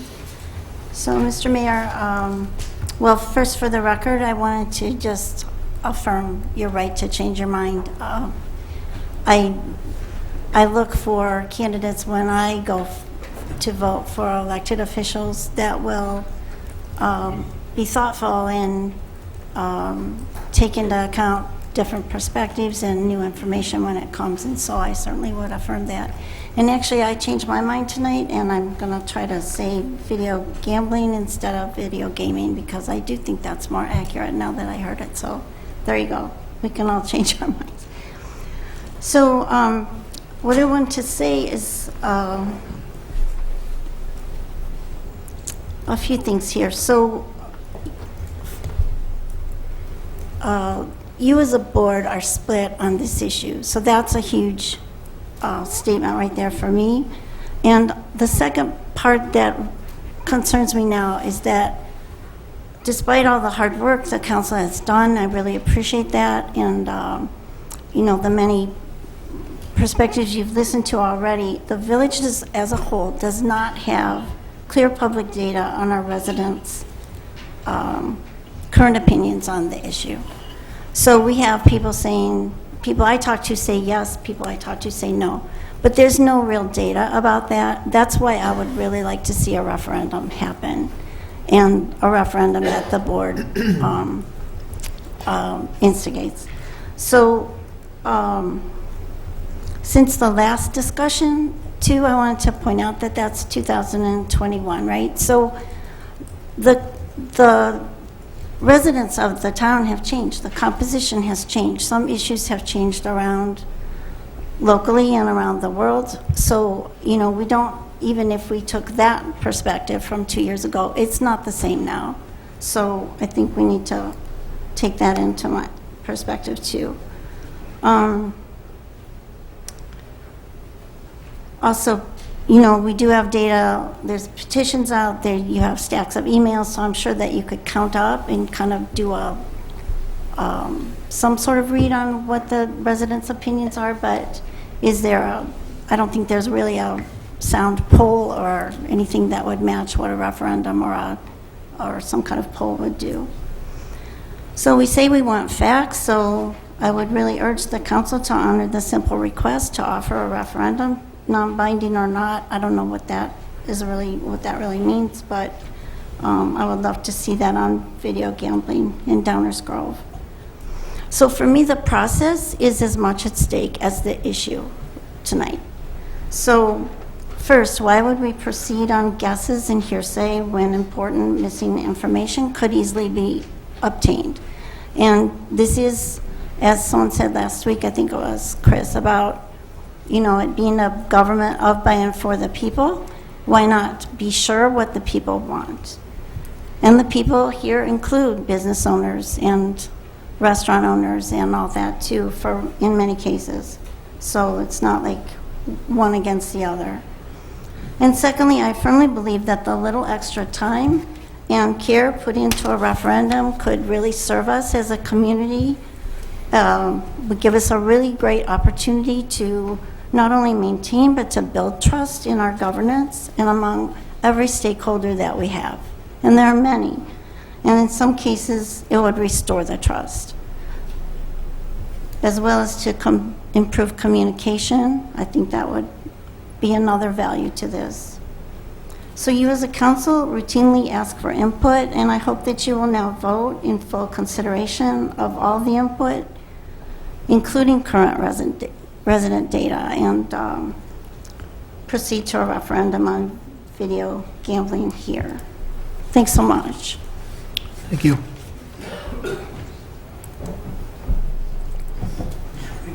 Hello, my name is Caroline Shields. I'm a Downers Grove resident, and I spoke last week. I really appreciate the Darien perspective, and I think that echoes why a lot of us are here against video gambling. I thought that that was some of the most insightful information that we've heard yet, and there's a lot for you guys to consider with that information that you heard tonight. We know that this decision does not support the full community. It supports the restaurants that are going to get the license. We know that towns that choose this path are slowing economically. We know that this takes away money from our schools by providing gambling opportunities outside of casinos. We know that this is not about revenue for Downers Grove. So why are we doing this? This changes the dynamic of Downers Grove. I think we heard that firsthand from the Darien perspective. There's no question that this is going to change the makeup of our community. And right now that's in your hands. And with the amount of input that we're getting, I think it is fair that this should be put to a referendum. And I think you will see that our community does not want this. The people who want this are the people who are going to profit from it. And as stated tonight, I think that, of course, if you have a business and that is an opportunity, you would take it. But for a community as a whole, and for the change and shift that could happen to Downers Grove with this decision, I don't think it's the right move for our community, and we are just asking that we get to make that choice and that it gets put to a referendum. Thanks so much for your time. Thank you. Hi, my name is Nancy Sullivan. I'm a resident of Downers Grove. I kind of take pride in myself. I've gone to many meetings in the town. I've kind of been kind of focusing and going to different things. I never heard about this. I mean, if you ask many Downers Grove residents, they might not even know this is happening. In fact, I didn't even know about it until my son brought it to my attention, and I realized there's these little signs on people's lawns, very little, and it says gaming yes, gaming no. And that's where I think you guys are falling short. If there are many residents who have no idea this is going on, and that you might vote on this tonight, actually. I mean, I was like taken back. You mean this is going to get voted on tonight, maybe? Like, where's the communication with the residents? I mean, I live in a building, in a condo building. I bet if there's 50 units in my unit, if I went and knocked on everybody's door and asked them, are you realizing this is getting voted on tonight? I'd be hard-pressed that I would have one would say yes. And you guys are really falling short here in this town with communication to us. You know, we elected you guys to stand up for us and to be for us. But it doesn't seem like that's happening here in this town. And I'm very disappointed to say that about my elected officials. You need to find a way to get the information out to the residents. I am not for gaming, but I am for the referendum. I mean, for the, to put it as a referendum. There is no way that you can speak for all of us and know what we all want. I feel like we don't have a voice in this town anymore. And it's all you people, it's whatever you want, and you don't want to listen to us. So I wish you would consider putting this on as a referendum to get the full impact of what this town really wants, and let us as the voters decide what we want for Downers Grove. I was in a town that had it, and I moved from it, and I thought this was a different type of town. It's a slippery slope, and there is no doubt in my mind that it will end up in downtown sooner or later if we start. So I am saying, please put it as a referendum, and please put out to the village people here in this town what you're doing and what it's about. Thank you. Thank you.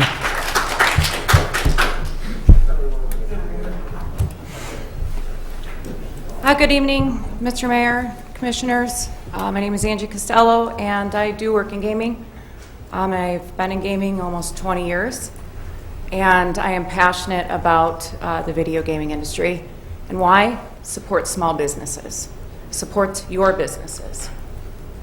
You've drafted the rules for the ordinance. Support your people. We aren't in COVID. It's not 2020, but the small businesses are still feeling it. All of them. The cost of product has gone up. The amount of people walking in the door has gone down. Video gaming is a source of entertainment. The video gaming companies control it. A statement was made that the money does not go back to the community, it only goes back to the bar. That's incorrect. A percentage of the revenue goes back to your community. It goes back to your roadways. It goes back to your police department, your firemen, Your sidewalks goes back to your community. That's a fact. That's all I've got. Thank you. Thank you.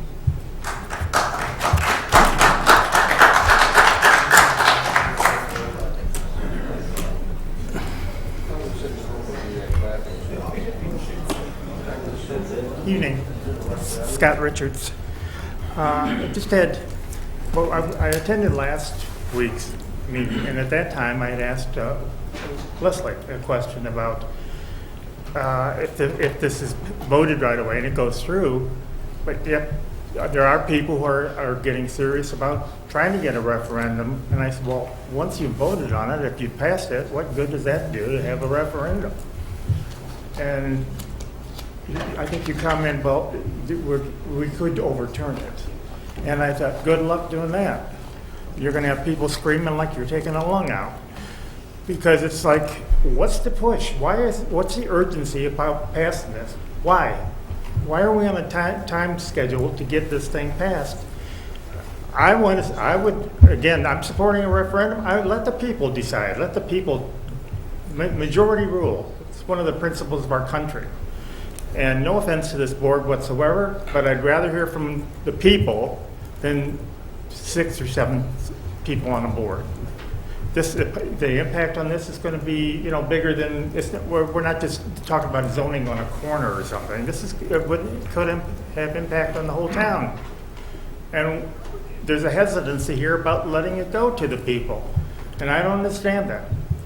I think this town has a right to vote and decide. If the other side wins, so be it. Majority rules. I have no clue what the result would be, but at least the people in this town had a voice in it, one way or the other. So just let the folks have it. And why we're pushing this, I don't understand the urgency for this. I don't get it at all. What's the schedule for? Why are we in a hurry? Thank you.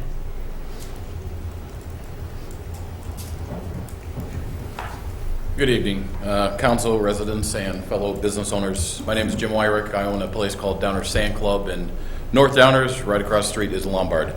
I personally am for the gaming. This should happen.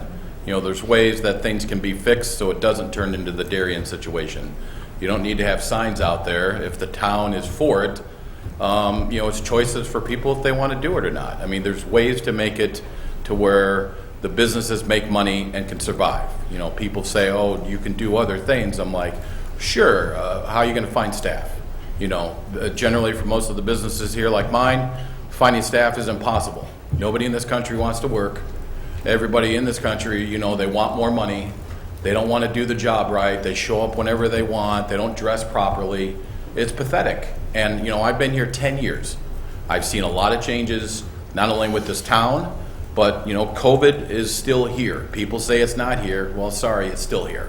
My business has dropped over half since COVID.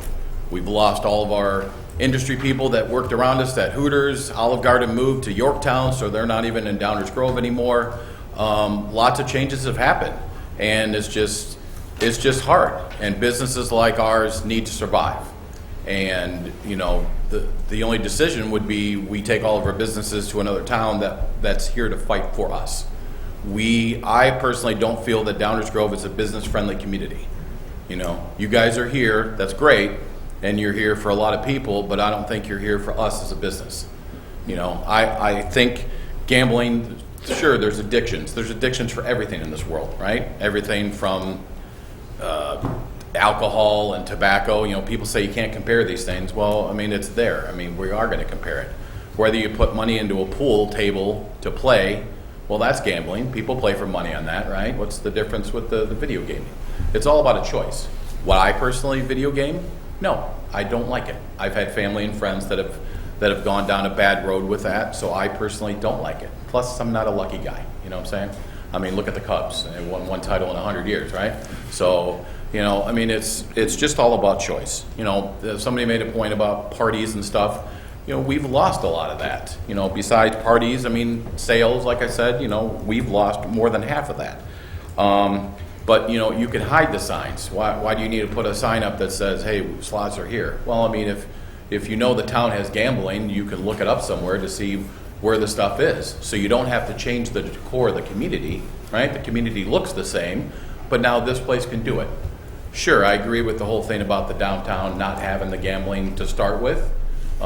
If it's going to go down that road, it does. But you know what? If you guys do a hard line and don't listen to sob stories, well, I mean, you know, this is the rules that you had. This is what was either the referendum comes in, this is what the public agrees upon. You know, you can start slow. You know, people are all about facts. I mean, I've looked up the gaming here between Westmont and Oak Brook, and in 9 months, they've done almost $500,000 just in video gaming, and that's for you, the town. That doesn't include what the state gets. So think about that. I estimated it what they're doing for probably a year, and Westmont's about $600,000. They've got 20 licenses. Oak Brook's got 18 licenses, and they're about $550,000 for the year. And that's the money going back to the community for you guys to use for roads, schools, police, whatever the case is, right? So money is going to come back into the community. It doesn't mean that everything's going to change. You know, you can still have the same decor. I mean, we do lots of stuff at our place between volleyball and dancing and parties and all kinds of things. So, I mean, there's plenty for everyone to do. But if you put it in a section to where it's not going to affect the ambiance of the place, that's what some people are worried about.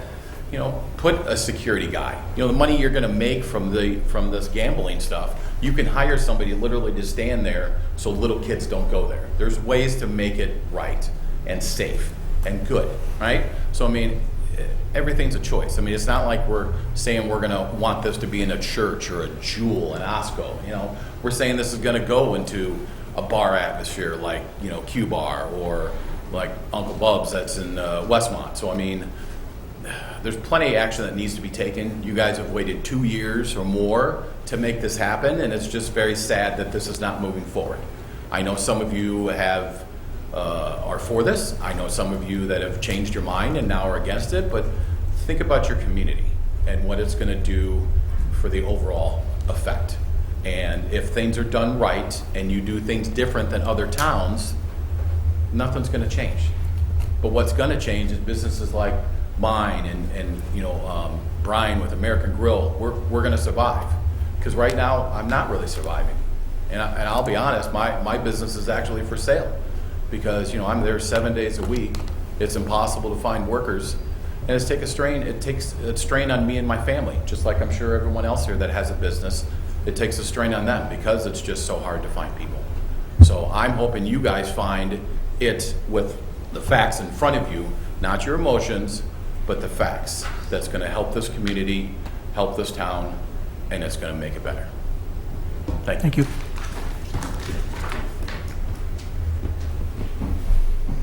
Good evening. Danielle Bergadine on Prince Street.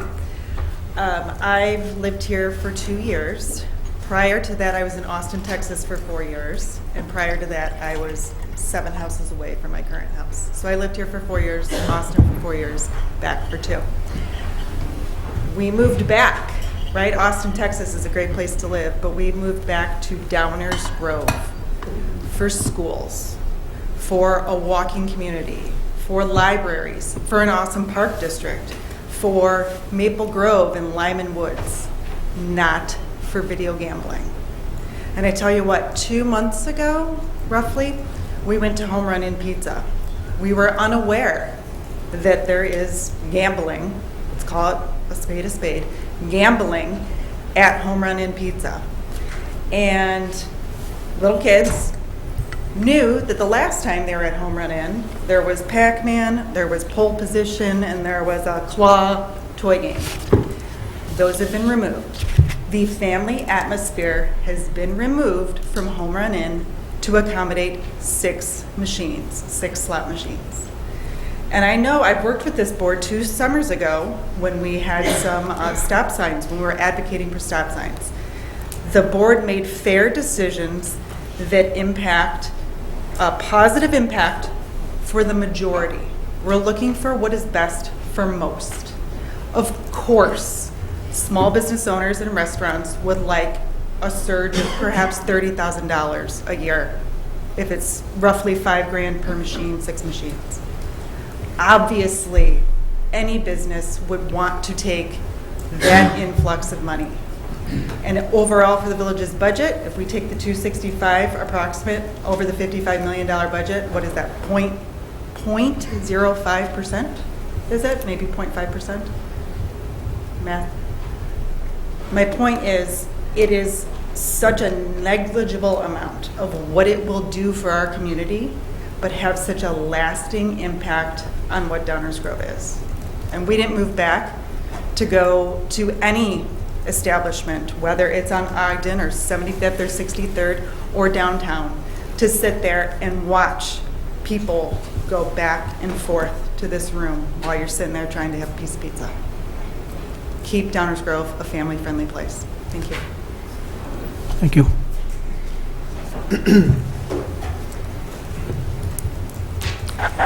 Good evening, everyone. Marshall Schmidt, 4923 Sealy. I've now sat in 2 of these meetings and watched several others.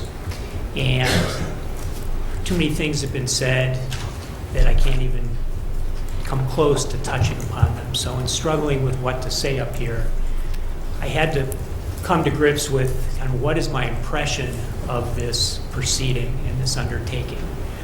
And what I'm hearing is that on one side, you have all the businesses in town that are making a financial case. That financial case is in the analysis that the staff did for the council.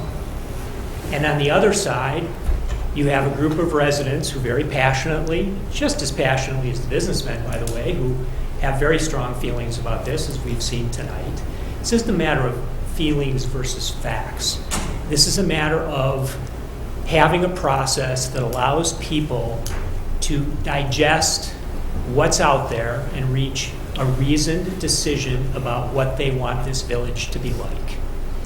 And it's not only about the business. Several speakers tonight have gotten up and belittled, subtly, but belittled the rights of the residents who don't want to walk into an establishment with their children and be exposed and expose them to gambling. Okay? You can't minimize those. You folks are all responsible for representing their interests as much as you are for representing the business interests. What needs to be done is a very detailed analysis that looks at the pros and the cons of this. Doesn't go into camps and glom on to individual facts. Oh, it's going to be this amount of money, or this business really needs it, or my gaming company really needs it in Downers Grove. The other thing that some speakers have belittled tonight is that a lot of the businesses here benefit because they're in Downers Grove, and Downers Grove does not have gaming. You're not taking into account, or so far as near as I can tell, we're not taking into account that businesses come here because people live here who don't want gaming, and so they come to those establishments instead of the establishments that are in Westmont.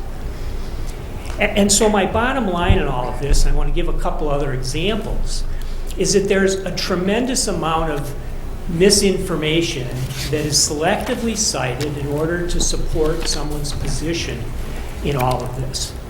And one example I want to give is the citation that everyone on the argument that everyone on the stage endorsed video gaming during the campaign. I'm in the unique position of sitting next to the mayor during the mayoral campaign when he was asked, do you support video gaming? In the town hall that was broadcast to this village. And he said categorically he did not. It was one of the few issues that he and I agreed upon, but we agree upon that. I can't convince anyone here tonight that you should or shouldn't support video gaming. But what I'd like to do is have you think about how much do you trust the residents of this village to make that decision. And I understand the position that you don't want to govern by referendum, and that's fair. But this is not your typical decision of the village council. This is clearly a decision that strikes to the character of what this place is. And whether that perception is true or not, that is how many people in this community view this issue. This is about the character of the community. And you were right, you were all elected.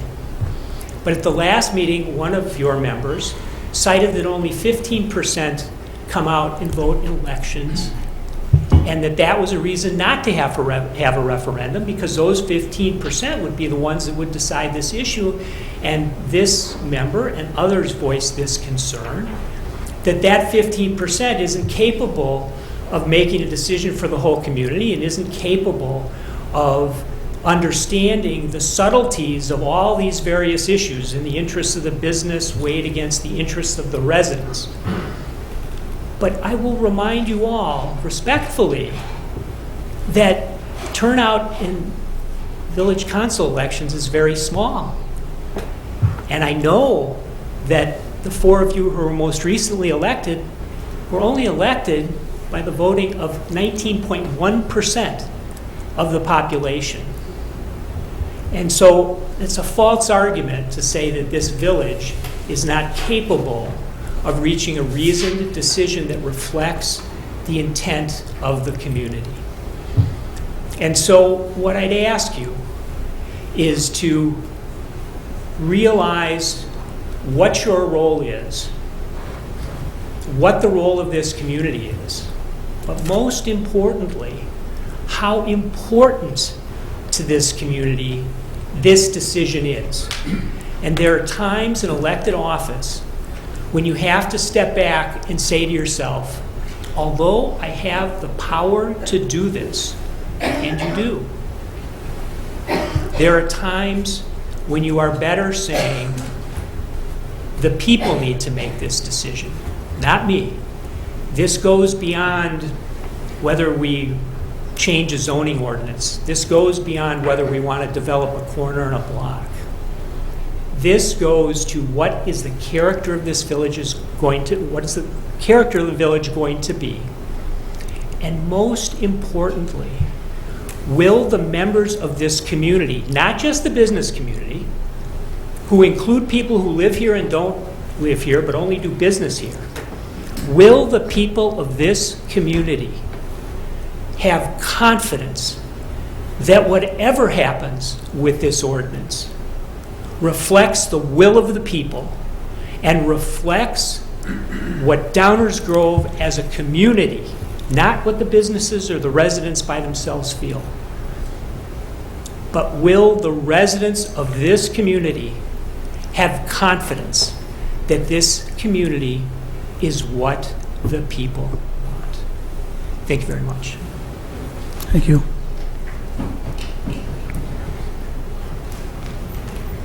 I'm sorry I didn't get to the microphone before Marshall Schmidt, because he's a hard act to follow. We're talking here about 7 licenses. I understand that there are approximately 30 businesses that are eligible to compete for these licenses and that they will be selected by lottery. I'm curious to know where the passion and fervor will go for those business owners here and elsewhere if they're not among the 7 lucky winners. Will they say, as I suspect they will, oh, well, we need that too? You're going to put it in Downers Grove in the outskirts. It's only a matter of time before it's downtown. And that's not the compromise will not hold. And if you think it will, you're naive. And if this favor is given to the 7 businesses or elsewhere down in the outskirts, the restaurant owners downtown are going to want some other favor to help them. That's just the way this is going to go. The idea of re-looking at this and again in a year and maybe taking it back is also naive. That's not going to work. So once it's here, it's here. I didn't see, by the way, anything in your public campaign materials for any of you what a position it would be on this issue. I saw many of you say that you wanted more community involvement, that you wanted more transparency, but if you were making campaign promises at fundraisers that I didn't attend, I don't know about that, but your public statements were not 100% in favor of video gaming.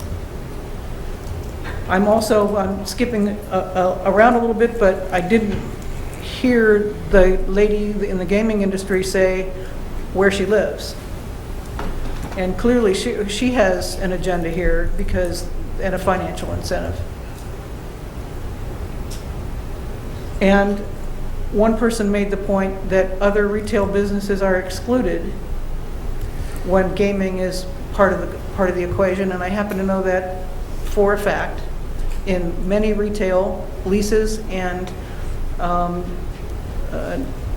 requirements, they will not go into an area or a shopping center or retail area where gaming is existing, and they require landlords to agree that they will not rent or allow any gaming in their center. So you will be excluding a broad range of very attractive retail that may be interested in coming to Downers Grove. So I'm against it. You already all know that. But I think there's some points that made here tonight that were exceptionally well made by others, not so much by me. I think we're lucky to have Mr. Shidlick to join us in our community. And his experience in Darien is informative and illustrative, and I think that you ought to take that very much into consideration. So that's my opinion, and I'm sticking to it. So thank you for your consideration. Thank you.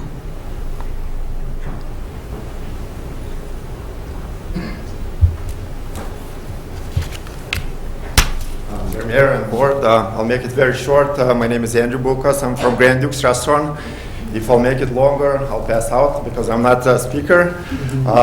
So I'm from Lithuania. I made it. I opened my restaurant 20 years ago, and I made an American dream. We've been in Downers Grove only 5 years. We moved from Summit, and we're a pretty successful restaurant. We had lots of guests like President Jimmy Carter, Sabonis, and Mike Ditka, and lots of presidents from all over the Europe and vice presidents. So we have our name out there. I'm just speaking for small business that for us it's just getting harder and harder to survive. Just because after COVID, all the prices, just keeps on going up. We moved before COVID to Downers Grove. Potatoes, I sell a lot of potatoes, 1,000 pounds a week, and it was $10. Now it's 28. Same on pork and everything. It's just going up and up and up, and we can't catch up with that. We're a specialty restaurant. I can't make my potato pancakes for $30. Dishwashers, I paid $11 before. Now we're paying $16, $17 for them, in order to work for us. So the gaming, I think, would help us to survive. We want to be here another 10, 20, 30 years. We want to bring more guests. We want to, show what Lithuanian cuisine is and everything, but it's just getting harder and harder. So I think gaming would be helping us. Lots of people against it, some with it. And it's not only about me. It's about, we have 47 employees. And we are paying them good, and I think we could pay them better. We could make improvements. We can do more things for the restaurant and community, because now we're at that point where after 20 years, my wife's saying every week, when is enough is enough. I work 8 hours a week. I can't, just because I love my restaurant and I want to survive. So I think gaming would help us. We would hide it somewhere in the corner. We'll get some extra income, and that's all I have to say. Thank you. Thank you. Hi, my name is Marcia Arado. I've lived in Downers for 39 years. My husband's lived here for about 60. I am for gambling, the video machines. I have gone to a lot of different places that has the machines. Darien is not Downers Grove. The outskirts of Downers, Ogden, Belmont, it's all small business people that is really trying very hard to make a living. If it's for their kids, their grandkids, or whatever it's for, it's going to help everybody, not just you guys, or it's going to help the schools, it's going to help the fire departments, the police departments. It's going to help everyone. And my husband and I, we stay in restaurants. Right on Maple, Angelo's grocery store. They have it. And it's in the back, so far back, you don't see it. And it's got the doors and the walls up. And Home Run Inn Pizza, we go there once a week. Yeah, does it have the slot machines? Absolutely. But it's in the far back. If you're a family person, which I am, and my friends we take their kids there, they don't have to go back to the back. You got the family part, you got the bathrooms, and then further back is the casinos, the slot machines. So I would say, please vote yes. Thank you.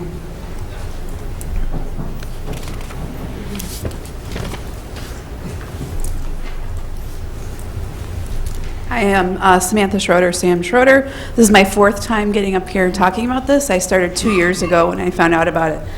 But I won't bore you with what I have to say because you've already heard what I have to say. So instead I'm going to take what my neighbor has to say, but she was busy holding the local PTA meeting this evening because she is the president of the PTA.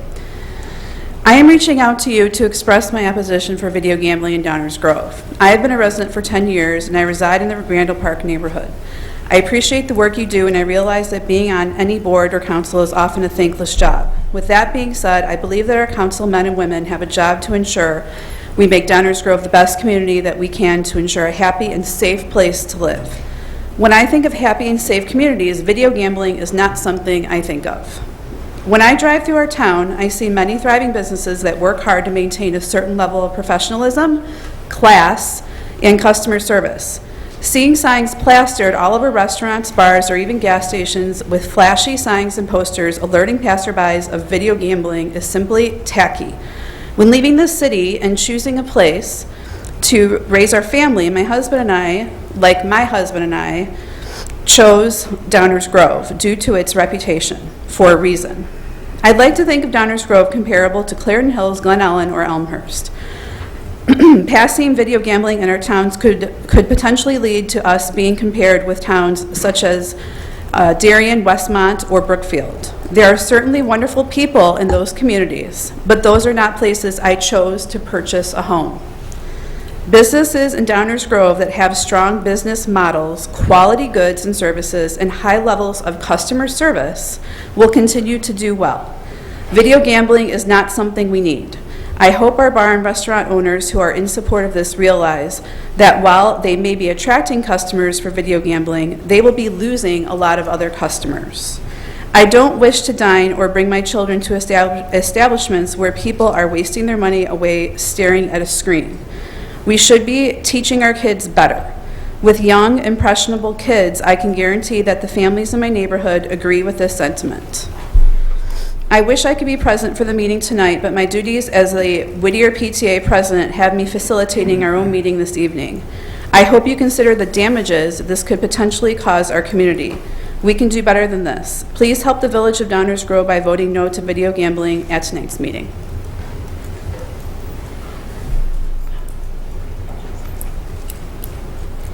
Anyone else?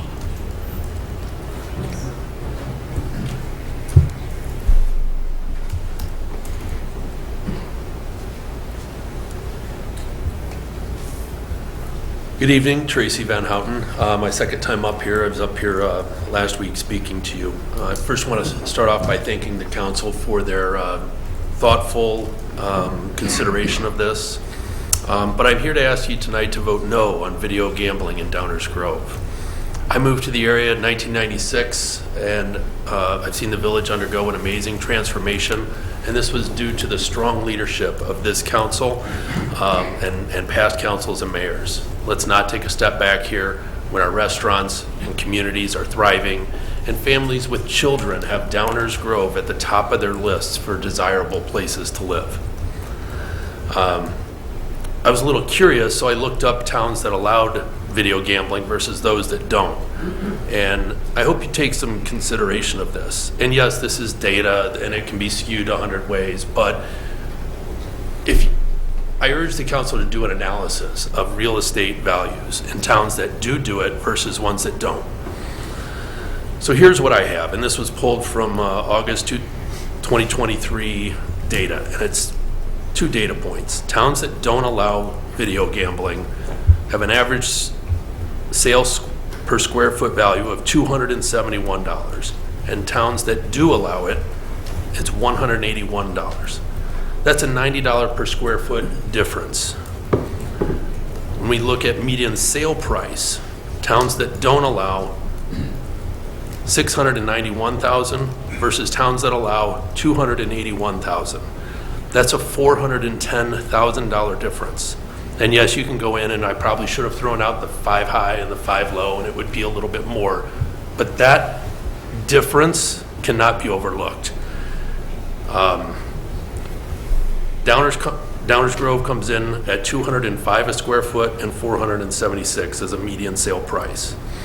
I would like to see us upwardly mobile here more than downwardly mobile as some of these communities that have allowed video gambling. I do have a limited number of copies. You guys know how to find me, but this is data that really anyone can look up themselves. I urge you to vote no on video gambling in our village. It's not worth the risk. Like others, I really appreciate the gentleman from Darien who has gone through this experience. I hope you pay special attention to that. I urge you to think about your family, your community when you vote on this issue. Please vote no, or at least let the constituents, your friends, your neighbors vote on this very important issue. Thank you for your time. Thank you.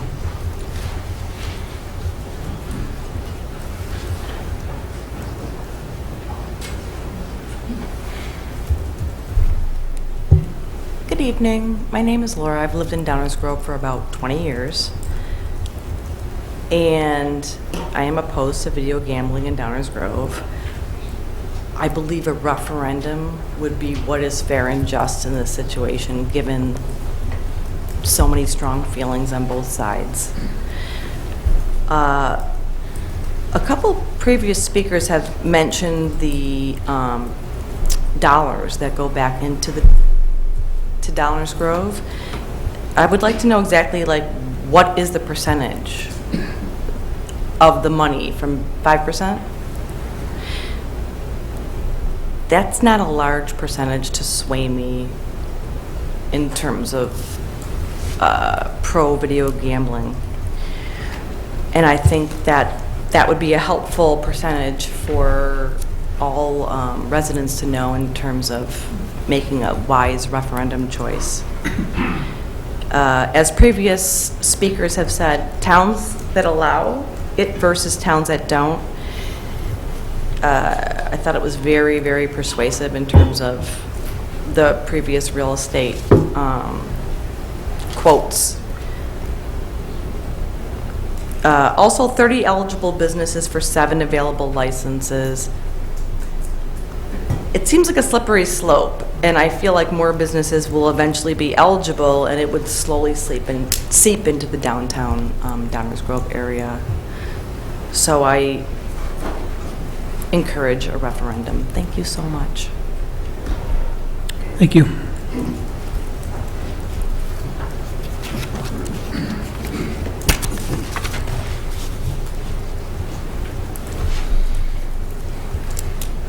I'm back for the 3rd time, so I guess you know that this really means something to me.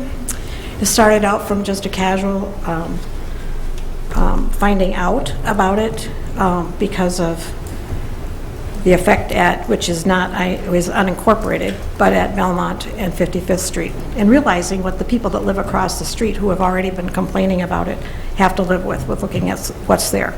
I understand that the lighting of the signs and all those things are not going to be an issue. That's what we're being told. How are people going to know that there's video gaming in the establishments?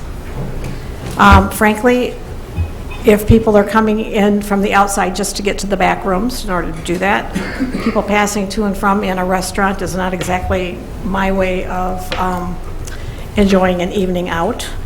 But beyond all that, what I prefer in those kind of situations is one thing. But I stopped to think. I believe it was brought up that there were 37 restaurants that could benefit from this that are not in downtown. Am I correct on that? I think that's what's in the data. Let's just keep going. Okay.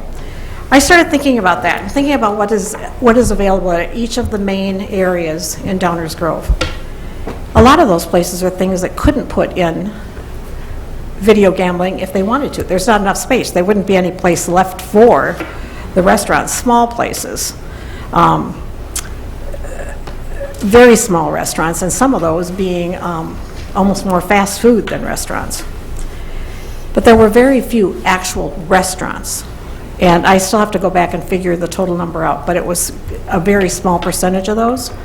And so I look at the people that are asking, and I believe I was told that it was 5 to 6 people that petitioned for this to happen because of their restaurants. And I look at that and think how many people there are in Downers Grove and how many people that is, that by comparison, that few people that are appealing for this. And that don't the residents of this community have the right to have a say in this? This has not been well publicized. As I said last time, we don't have a Downers Grove Reporter or another community paper to spread the news. So how are people going to find out? And because of that, and also how are you going to hide the slot machine type thing? It just, to me, it boggles my mind. I know it's said that nobody's going to know, but how are they going to know it's there if it's not going to be advertised? And beyond that, an article just came out in the Sun-Times talking about, specifically about video gambling, and I can't remember what the place was in Chicago, but it was like a temple kind of thing or something like that. I can't remember the name of the place, but talking specifically about how addictive video gambling and gaming is compared to any other kind of thing that's happening, like the slots and other things like that. The experience with the video gaming, as was described, is very much gives a high. It's a totally different kind of experience than the other things that have been happening in terms of gambling. So for people that are concerned about addiction, there's real reason to be concerned about it. So when I look at all of those things, to me, those are all things to be concerned about. How many people are really going to have an opportunity to benefit from this in the business community? And do I think that do I care about them? I mean, I went out to restaurants purposely or sought them out during COVID, knowing that they needed support since they were no longer open for in-house business. Yes, I am concerned about people. But I think when there is a small number behind this petition and that the majority of the people don't know, and we just had something, when this came up 2 years ago, and it was already then voted down because the majority of people didn't want it. It's like, how many times do the people have to say we don't want it? And at what point are we going to listen to the people themselves who are the ones that have to live with this in their community? I believe this should go to a non-binding referendum at the very, and if it's binding, I think the binding should give enough time because of the holiday season that's coming up, that should be considered as well. But I do believe that this is not something that most people know about. People, when I talk about it, are against it, but almost all of them don't know that this is up, and I think that that's wrong, downright wrong. And that the only way to right that is that we have the chance to vote on it, and then people have a chance to say something about it. That's my perspective. I like living in this community, and I've lived here a long time, and by the way, my name is Joyce Economides, and I live on Counter. Thank you, Joyce. Hi, my name's Lori Siebert. I'm a Downers Grove resident.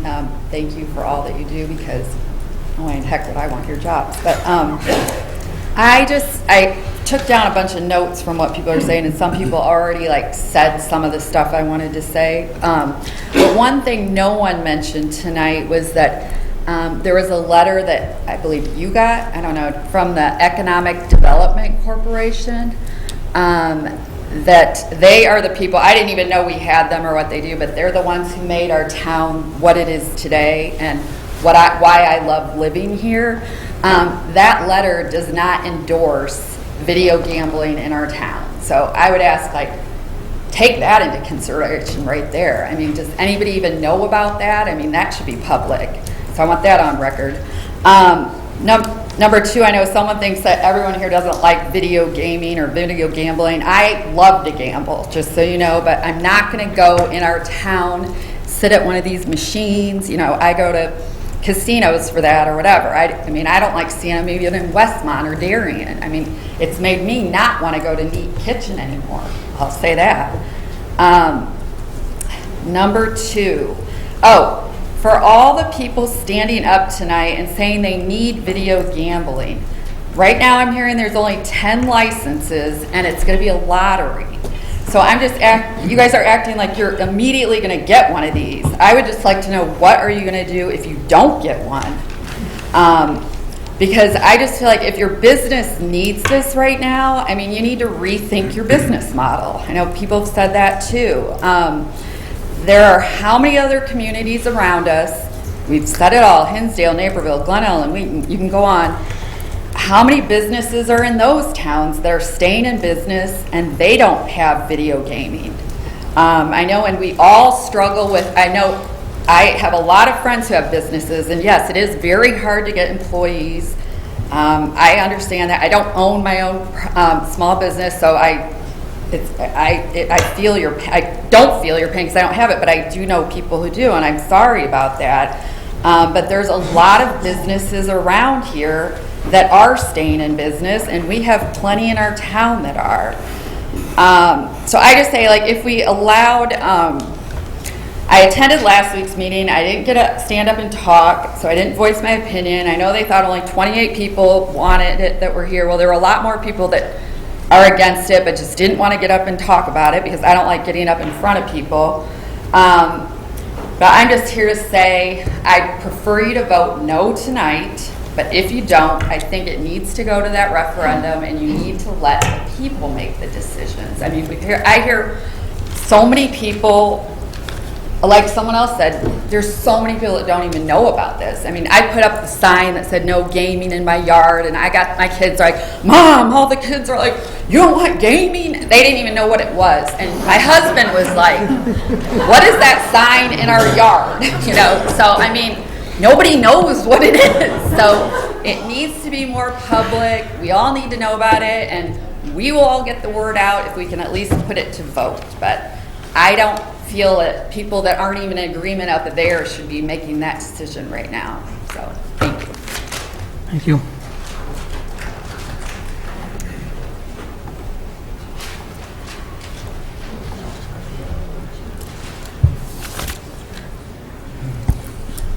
How you doing? Some of you were students back when I was teaching up here on the council, and I love you guys and what you do and your sacrifice for all of you that are here. And I appreciate the business owners that are here. What I don't get, and I'm not coming after you per se, because you are doing more than I've ever done for service and the grief that you take and the time that it takes and all. But, being a history guy, the Roman soldiers some of them were paid with salt. Thus we got that expression, are you worth your salt? Are you worth your salt? That's what it's about. What I don't get is you're going to hand out 8 licenses to the businesses. To me, because I believe this is who you are. Why wouldn't, if it's fine and if it's proper and it's right, every business in Downers Grove should get a gambling license. If it's right and it's fine, what are we hiding?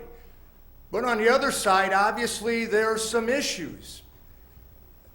There is. And I love this town. 45 years in this town. I love this town. And all I want is what's right. And I don't see it right for 10. It's going to cascade into more. If it's right, give it to all of them. Because right is right. And wrong is wrong. And it isn't, I'm old-fashioned or whatever. It's right and it's wrong. And that's the way it's always been. And the way it always should be in anything that you guys decide to do, right? I mean, it's true. You do it with your own kids, your family, at your job.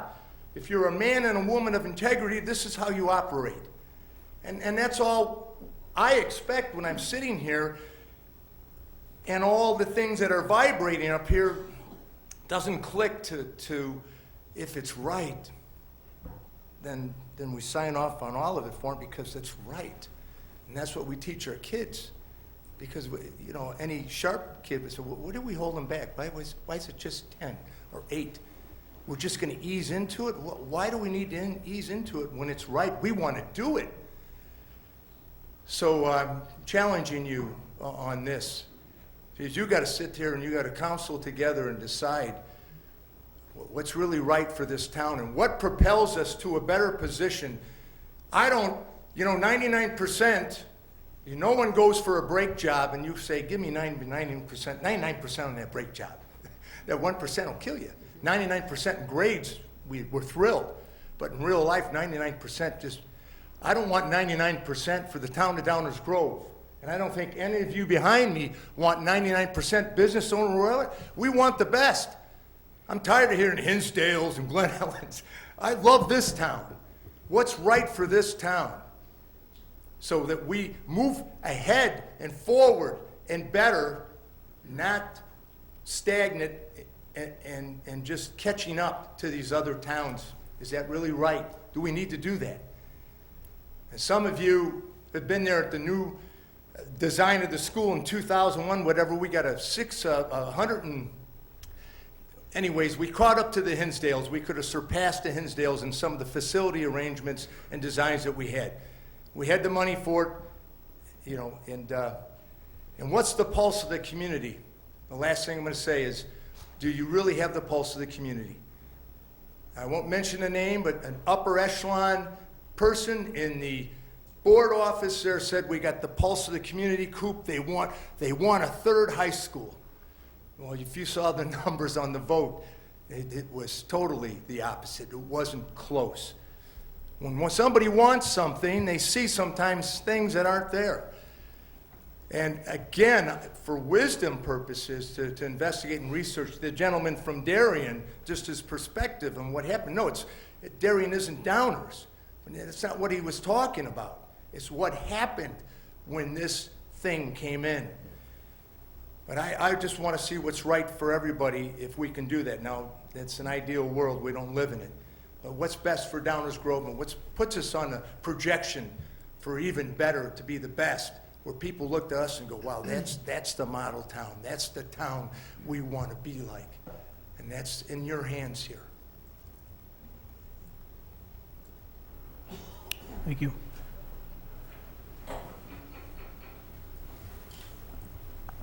Hi, good evening. My name is Steve Bueller, and I've lived in Downers Grove for 19 years. I oppose video gaming. In my opinion, the tangible and intangible costs largely offset any revenue benefit to Downers Grove.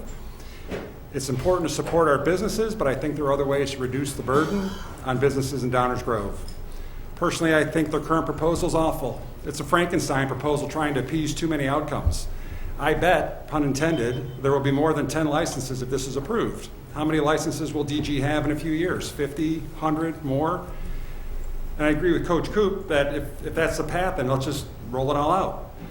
But beyond the 10 business licenses that will be selected via lottery, how transparent will that selection process be? It seems like an opportunity for biased decisions, or worst case, potential for corruption in the selection process. Like a lot of my neighbors, I was surprised to hear a few weeks ago that this gaming topic had been reopened for discussion. In my opinion, it wasn't widely discussed by the commissioners who ran the past election. It wasn't a large, prominent topic, but maybe I missed something. Given the concerns expressed on both sides of this issue, the lack of consensus and impassioned comments from all of us here tonight, let's put it to a referendum so all residents can be fully informed regarding the benefits and considerations. Personally, I'm most focused on how we coexist with the decision if you were to vote on it here tonight. I think a referendum, in my opinion, will allow us to better coexist with the outcome and have the community voice heard. Thank you. Thank you. This will be short. I'm a little nervous being here, but my father checked out Downers Grove before they got married, and that was like in 1939. And he went the Burlington commute, and he was from Chicago. My parents got married, and they moved here the night they got married.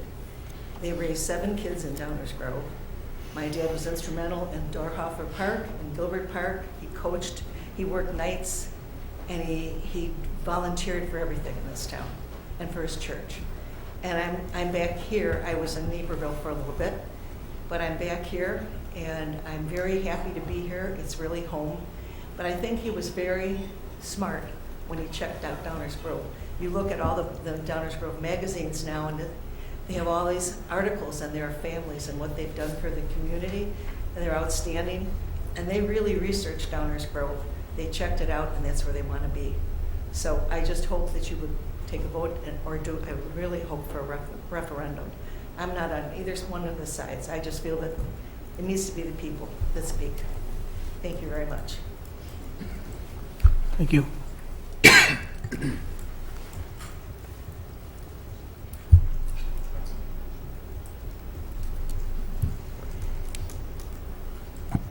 Yeah, I'm back. You're going to vote how you're going to vote. You're going to do what you want to do. It's either going to be yes or no. Just as a bottom line, we ain't Darien, okay? We're Downers Grove. We're not Darien. Don't compare us to Darien.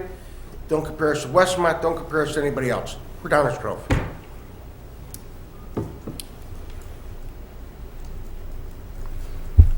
Thank you.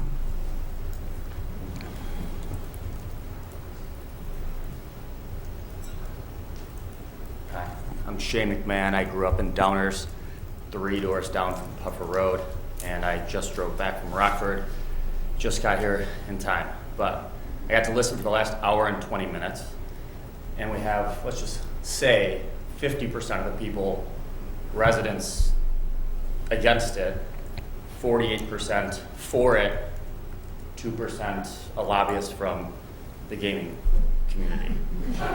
And if you take the 50-50 and you're 4 and 3, you're 7, how can you not listen to the people? Take it to a referendum. It's pretty simple. Thank you.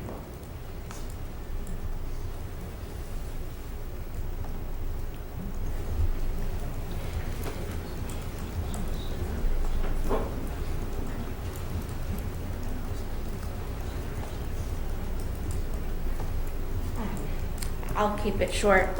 Tori with Tivoli Enterprises, Tori Jensen, and Tivoli Bowl, given the opportunity, would like to add video gaming to the customers that want that added entertainment choice. The ordinance has been written to take a lot of those concerns and worries into account, and so we are in support of it. Thank you.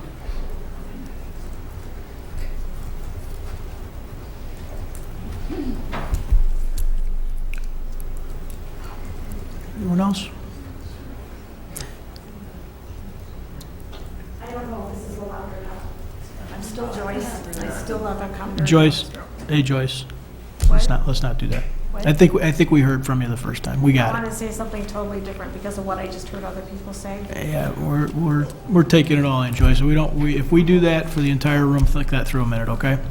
That's very on purpose.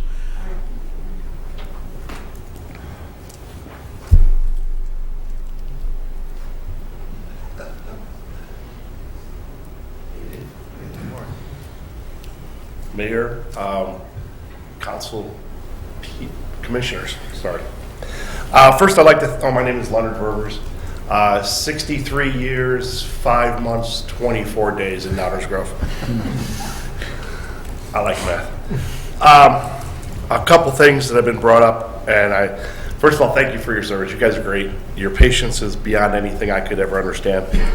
A few things though, I don't think we can compare Downers Grove to any other city. If we set up these ordinances, we follow the ordinances. We have ordinances that, I mean, if you lived here long enough, you saw that Ogden Avenue had some pretty big signs on it. Those signs aren't there anymore, folks. Robert Hall's, Gishi's Shoes. All right, I'm old. So we have rules. We follow the rules. We're not going to be Darien if we don't have no offense to Darien over there. All right. All right. If we don't want it downtown, you make the rule it's not downtown. Henceforth, it's not downtown. It's sort of simple. All right. It was not voted on 2 years ago. It was tabled. There is a difference, just to let that be brought up. But the one thing I want people to remember is that this country, this group of people, is a democratic republic. Henceforth, you vote for them to vote for you. All right? We're not Greece or Rome, which they actually were pretty good organizations, but a little hard nowadays. So that would, to me, show that to put a referendum is just kicking the bucket, and then every time people are going to bring in, well, why do we even have a mayor and a commission? Why not just keep on just having referendums for everything? So I think either yay or nay, you need to just vote, and you need to keep that up. But a little civics lesson for the day. Thank you. Thank you.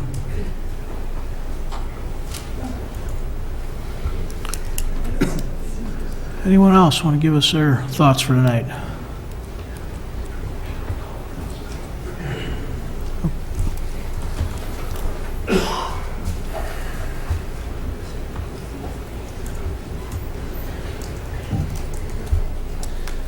Good evening, Mayor and Council. Tom Schroeder.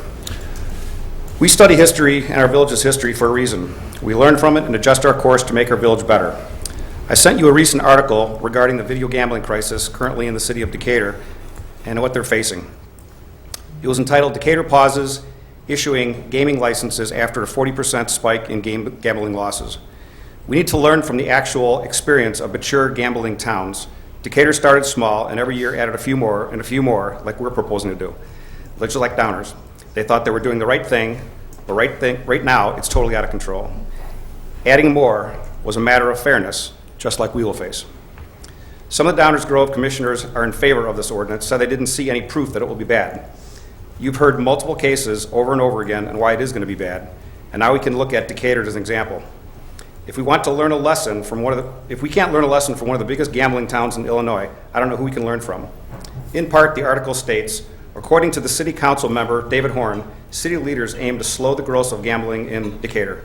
Residents are losing roughly 40% more on video gambling today than they were just a few years ago. The number of gambling establishments are popping up everywhere and are out of control. We really need to talk about the activities that will positively impact the people's lives and improve the quality of our lives. It sounds like Leslie right there. And video gaming is not one of those things, Horn said.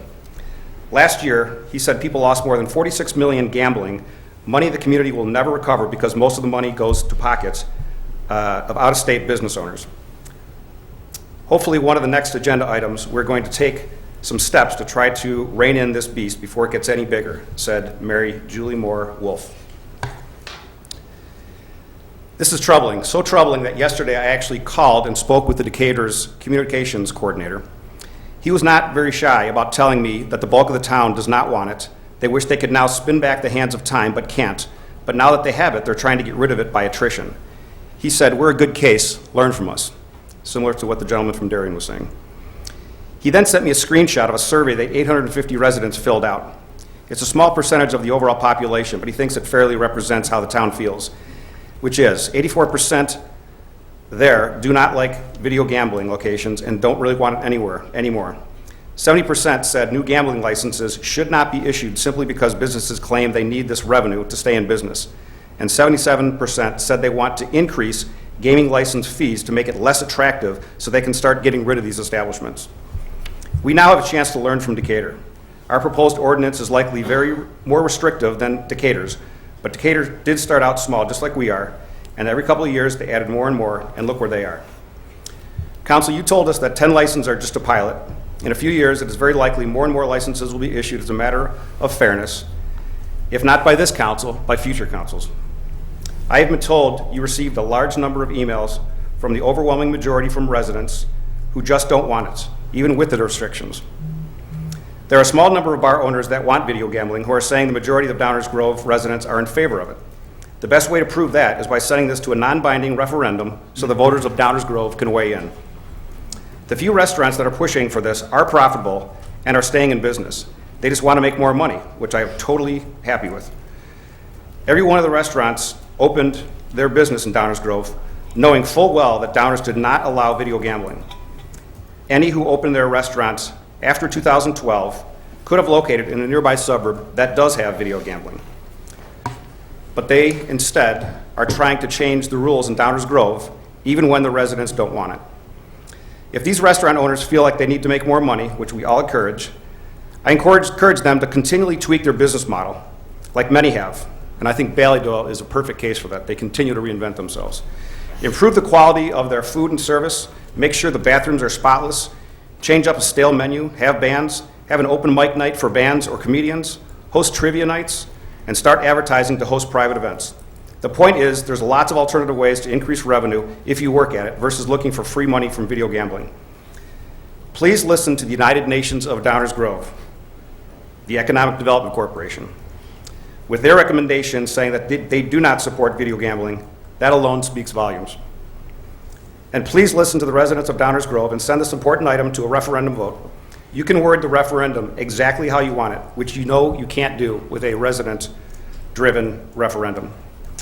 Post it on the website for all to review, including the restrictions.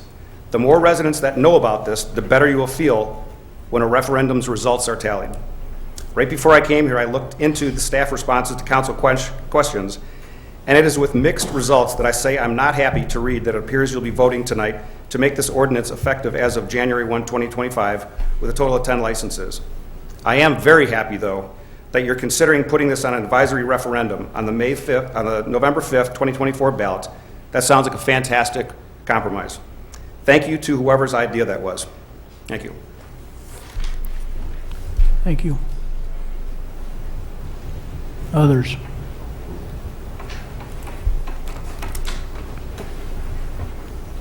Okay, we're going to talk about it up here a little bit. If it's okay with my colleagues, I'd like to take about a 5-minute break, stretch our legs a little bit, get a glass of water, make a pit stop. We'll be back shortly. So no reason to leave. You should do the same thing, stretch your legs a little bit.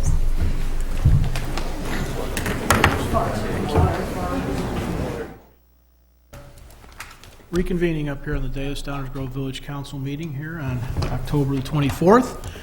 And we appreciate everybody taking the time to give us their opinions and let us hear their thoughts on this subject.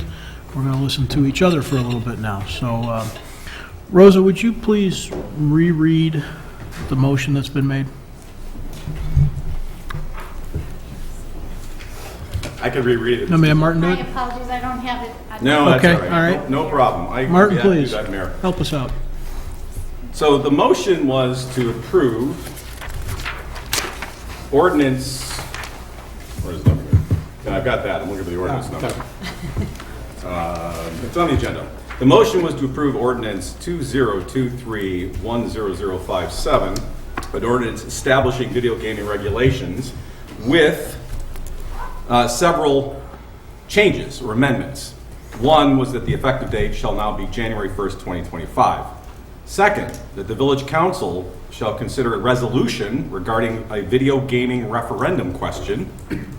And third, reserving 3 of the 10 video game licenses for Class C licenses and removing them from the lottery process. That was the motion that's on the table. And that was seconded. And that was seconded, yes. Okay, so with that, my colleagues want to start a conversation up here. Martin, please, go ahead. Sure, thank you. And bear with me a little bit. First of all, I want to just echo the mayor's comments about thanking everybody who's come tonight, prior nights, emails, so on and so forth. It's one of the things that I really appreciate about Downers Grove, and with no disrespect to Darien, we're Downers Grove all day long. But this community is engaged. And that's one of the best parts about serving up here is the engagement with residents. So we appreciate everybody's views, and it's also nice to see people respect that people can have different views on this topic. So I wanted to just say that. I know the rest of my colleagues will share that same thank you. I wanted to go a little bit back into the journey of how we got here today, because it's kind of important in my head. At least from my perspective, this was a journey that started with listening. It was listening to residents and constituents who asked for us to consider something. And we have residents that ask for us to do things all the time. So I always get a little cringy when I hear, well, it's just a handful of people. Well, that happens all the time. Sometimes it's a single resident. It's mom and a dad. There are people sitting in this audience that have come to village council before and have asked for things. Just 2 people. And that doesn't mean we say, well, I'm sorry, there aren't 50 of you, so we're not going to listen to you. We listen to you. Now, that doesn't mean if you ask for something, you're going to get it. There's been plenty of people that have asked for things that we either can't do or it doesn't make sense to do. But we also have always tried, mostly successfully, but not always. We've always tried to not just say, no, sorry, you can't have that accessory structure next to your house. We're not going to even consider that. But we'll think about maybe what we can do. Is there a way to maybe accommodate a single family when the neighborhood has concerns? And I expect that everybody in this audience would want that same treatment. That if you wanted something, you'd want to at least be heard. And even if your neighbors were, well, I don't know, so I'm crazy about that, you'd want to say, well, is there a way that I can do what I want with my property in a manner that reasonably addresses the concerns that my neighbors have voiced? And that's really what this is. Some of your neighbors, residents, business owners, ask for something. The Chamber of Commerce has actually been asking for it for years. Leadership has changed. They've been asking for it so long. It is true that this was taken up in 2021, but it was not voted on. So the comment about being voted down is not correct. It was tabled and not brought up again. So why was it brought up again? Because those neighbors asked for it to be brought up again. And at least, and I can't speak for anyone else, but I'll speak for myself, what I said I'd be willing to do is to try to see if there was some way to accommodate that ask in a manner that addressed the concerns of the neighborhood. So think about that single family property that wants to do something. They want to build an accessory structure on the lot next door to them, but the neighborhood might not be crazy about it, or maybe the rules don't allow it, but is there a way that we can do that in a way that it makes sense? We do that all the time. In this case, it just happens to be a request that was asked for by some neighbors who are business owners. And so, and I'm not the only one, I'm just saying, but in my head, my challenge, and what I said very, very, very clearly when I was running to return to this seat, was that I would explore that threading the needle. Was there a way to embrace an ask in a way that addressed the objections that I knew had been raised in 2021 and continue to be raised? So we came to this compromise ordinance, and that's exactly what it is, through listening. Otherwise it wouldn't be a compromise. We could have just said, yeah, everybody gets it, or we could have said no. But the objective was to try to listen to the concerns, listen to the asks, and come to a compromise, which by definition a compromise isn't everything that everybody wants. And in fact, the best compromise is one that makes everyone equally unhappy. If you know everybody's upset, then you probably struck the right chord.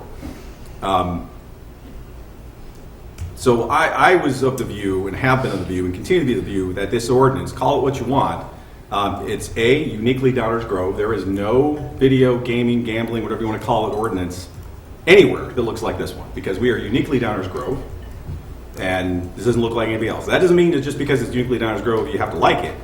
Clearly, there are people who do not and feel very strongly about that. But the purpose was to try to cut something that wasn't Decatur, wasn't Westmont, wasn't Darien, and with all due respect to gentlemen in the audience in Merritt Case, I'd like to think that we can do things that other communities can't do. We've done it. So I believe in the conviction of if we say we're going to do something, we're going to do it. That being said, it is a compromise, and I was very clear that I would try to come up with a compromise that I could support.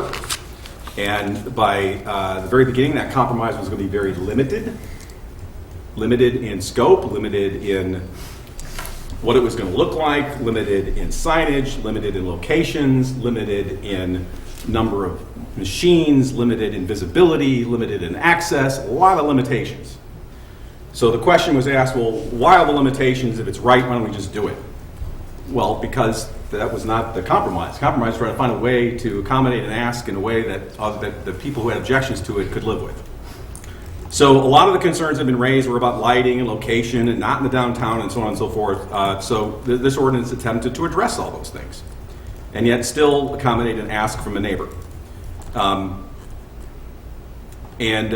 think we came up with, and staff came up with, a pretty good solution that does thread the needle in a very uniquely Downers Grove way, and it would give us an opportunity to have the experience, and then we could always decide what to do after that, but we would have real experience with a unique ordinance in our community.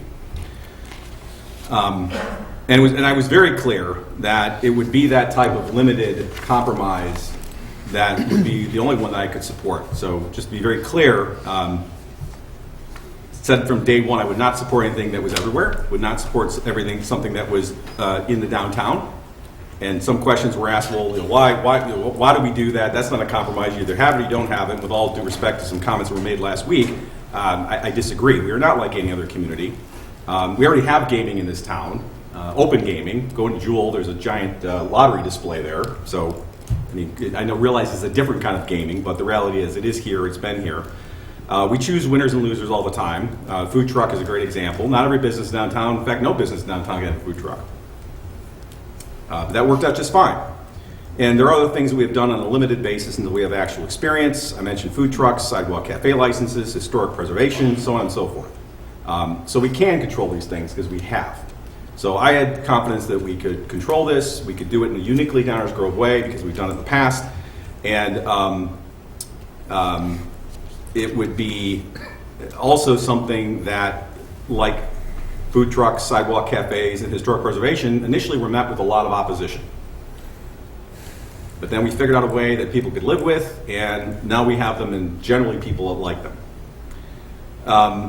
So, like I said, I think we had struck a good balance here, in my opinion. And I truly hope that the compromise ordinance would receive more buy-in from even those who had previously objected, while not leaning into a full embrace of video gaming. I was really hoping we'd get more buy-in from my colleagues in the village council. That hasn't happened. But this was the epitome of listening to the community, both sides, to try to strike a balance between what we were hearing from both pro and con. So I continue to support the ordinance that is on the table because I think it strikes that right balance, and it's exactly what I set out to do. But I've continued to listen, and all my colleagues have continued to listen. We've all continued to listen. And there's been a few subsequent developments, and this is also something that I think all of us will say is, yes, we say things when we run for office, and by the way, this issue was blasted all over the place, so if people missed the discussion on this, you were on vacation, because it was all over the place. All due respect. But that was not a platform I think anybody ran on. It was, we were asked a question during the, I think one of the prior speakers talked about in the forums, nobody ran on this platform. This is not something anybody ran and said, we need money for the village, let's go pursue video gaming. Like I said, this was because of somebody in the town asked us to look into it. And some of us were willing to try. But it was very clear what was said in terms of what would be attempted. And we've continued to listen from that point on, and a few things, as I mentioned a moment ago, have come up that have weighed on me quite a bit, because where I was going with this is that, yes, everyone says things in elections, but I don't think you elect people because of their stance on video gaming. I think you elect them because of their experience, their perspective, and their ability to take the situation in front of them and try to come to a solution that is in the best interest of the community. And what the community is sometimes a struggle to figure out. Because again, going back to the neighborhood question, you might have somebody who, well, I want to build this thing on my property, and the neighborhood says no. Well, I mean, do you say no automatically? Sometimes if the neighbor wants something, but the neighborhood doesn't care, then you do it. If some neighbor wants it, the neighborhood does care, then maybe you don't do it. There's different combinations of that.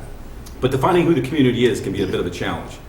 So number one, clearly I have not been successful in changing, I've succeeded in changing fewer hearts and minds than I had hoped for, but this was due to no lack of trying.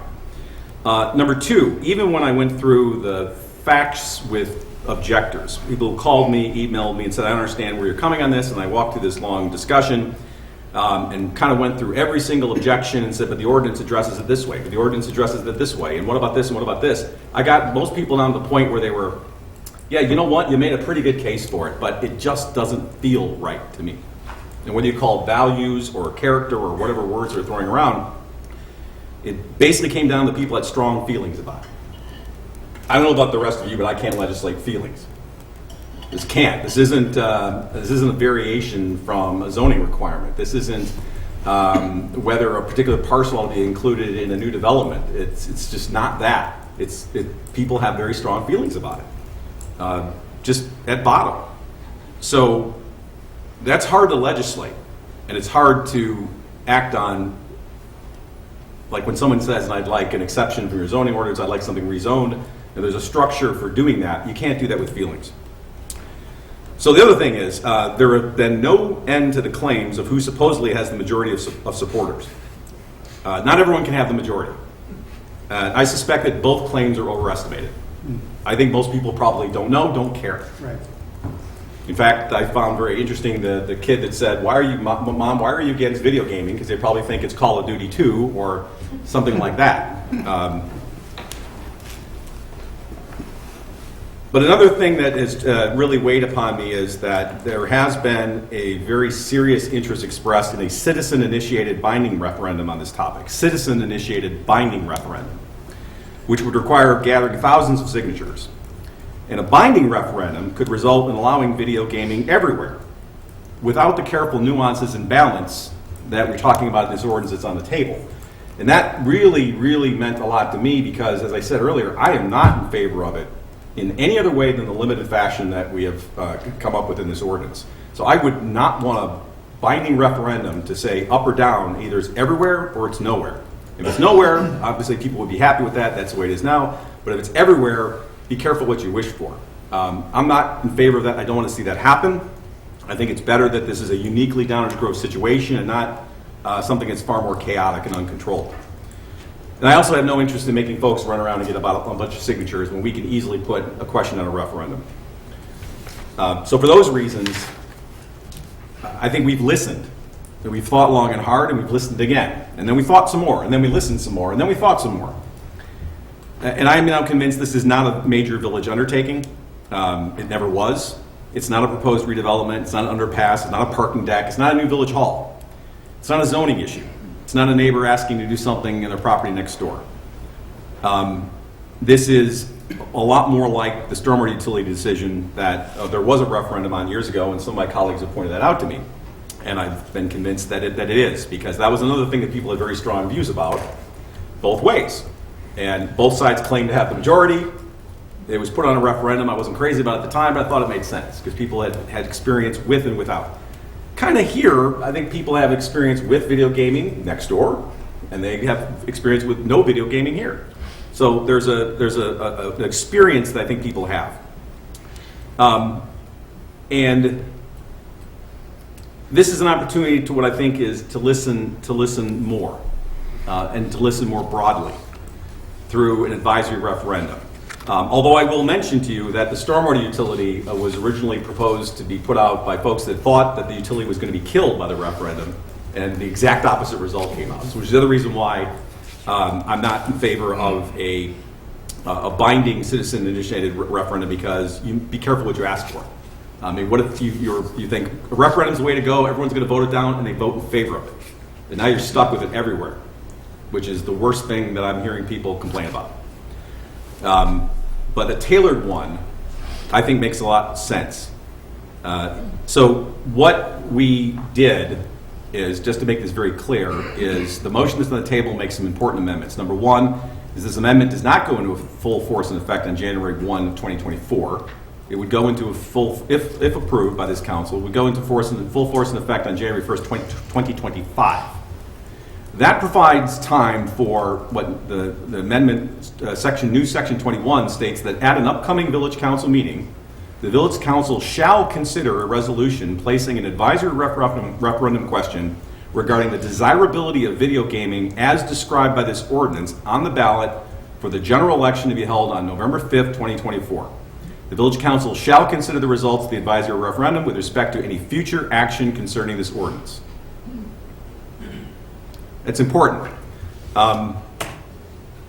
It's important because someone might ask, well, why are you voting on this ordinance before the referendum? Why don't you have the referendum and then do the ordinance? Well, there's a really good reason for that, at least in my mind, and I think we've discussed this amongst ourselves or one-to-one, is that if you just throw it out there and then people are running around, well, what does the ordinance say? Is it downtown, is it not downtown? There's no structure to it. By passing the ordinance but delaying its effective date, the referendum will be on that ordinance. So there should be no ifs, ands, or buts about what is and isn't allowed because it will be passed. And that will be the ordinance that will go into effect if the referendum is favorable. If the referendum is not favorable, then it doesn't go into effect. Or if the referendum isn't favorable, then the council is, obviously, I'm telling you that I will listen to the referendum results and take action to repeal the ordinance. I won't speak for the rest of my colleagues, but I think that's the intention. So I think that's important that it's very specifically described what it is that people are voting on. That way you can read it, you can talk about it, and there's no guesswork as to what the ordinance says. So I do realize that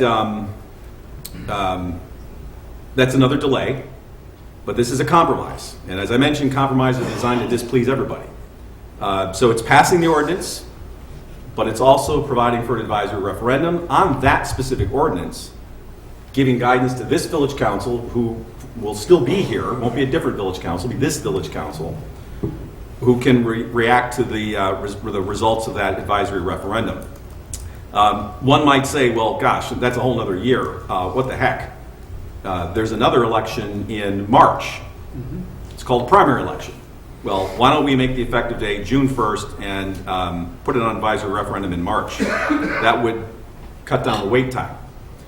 Well, I've been convinced by talking with my colleagues that the November general election is likely to get more people to actually weigh in. And I think one thing we've heard from everybody in the room tonight is listen, listen, listen, and get more people involved and get more notice.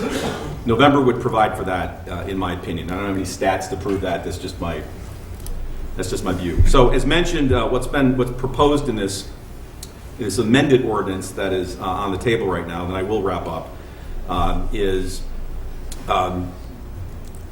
passing the ordinance as is with these amendments with an effective date of 1/1/2025. The village council will, and we've already looked at some proposed language. I could give you my thoughts on it, but I'd probably get yelled at, so I won't. But it'll be very simple, because it's got to be simple. It's got to be stated and framed in terms of this ordinance, not just generally. Because again, we are uniquely Downers Grove. And I am just going to share this with my colleagues. I think I've said this to you all separately. I have zero interest in drawn out debate or discussion about the wording.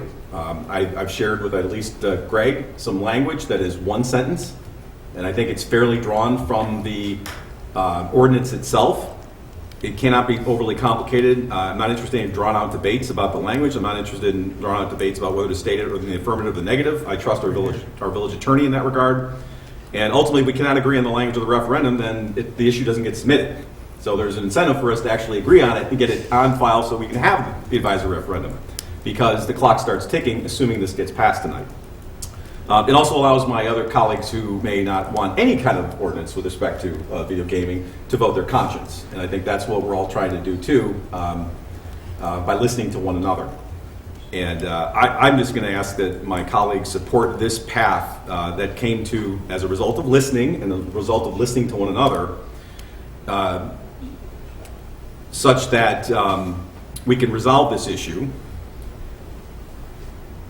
get the results of the advisory referendum, and then listen again, one way or the other.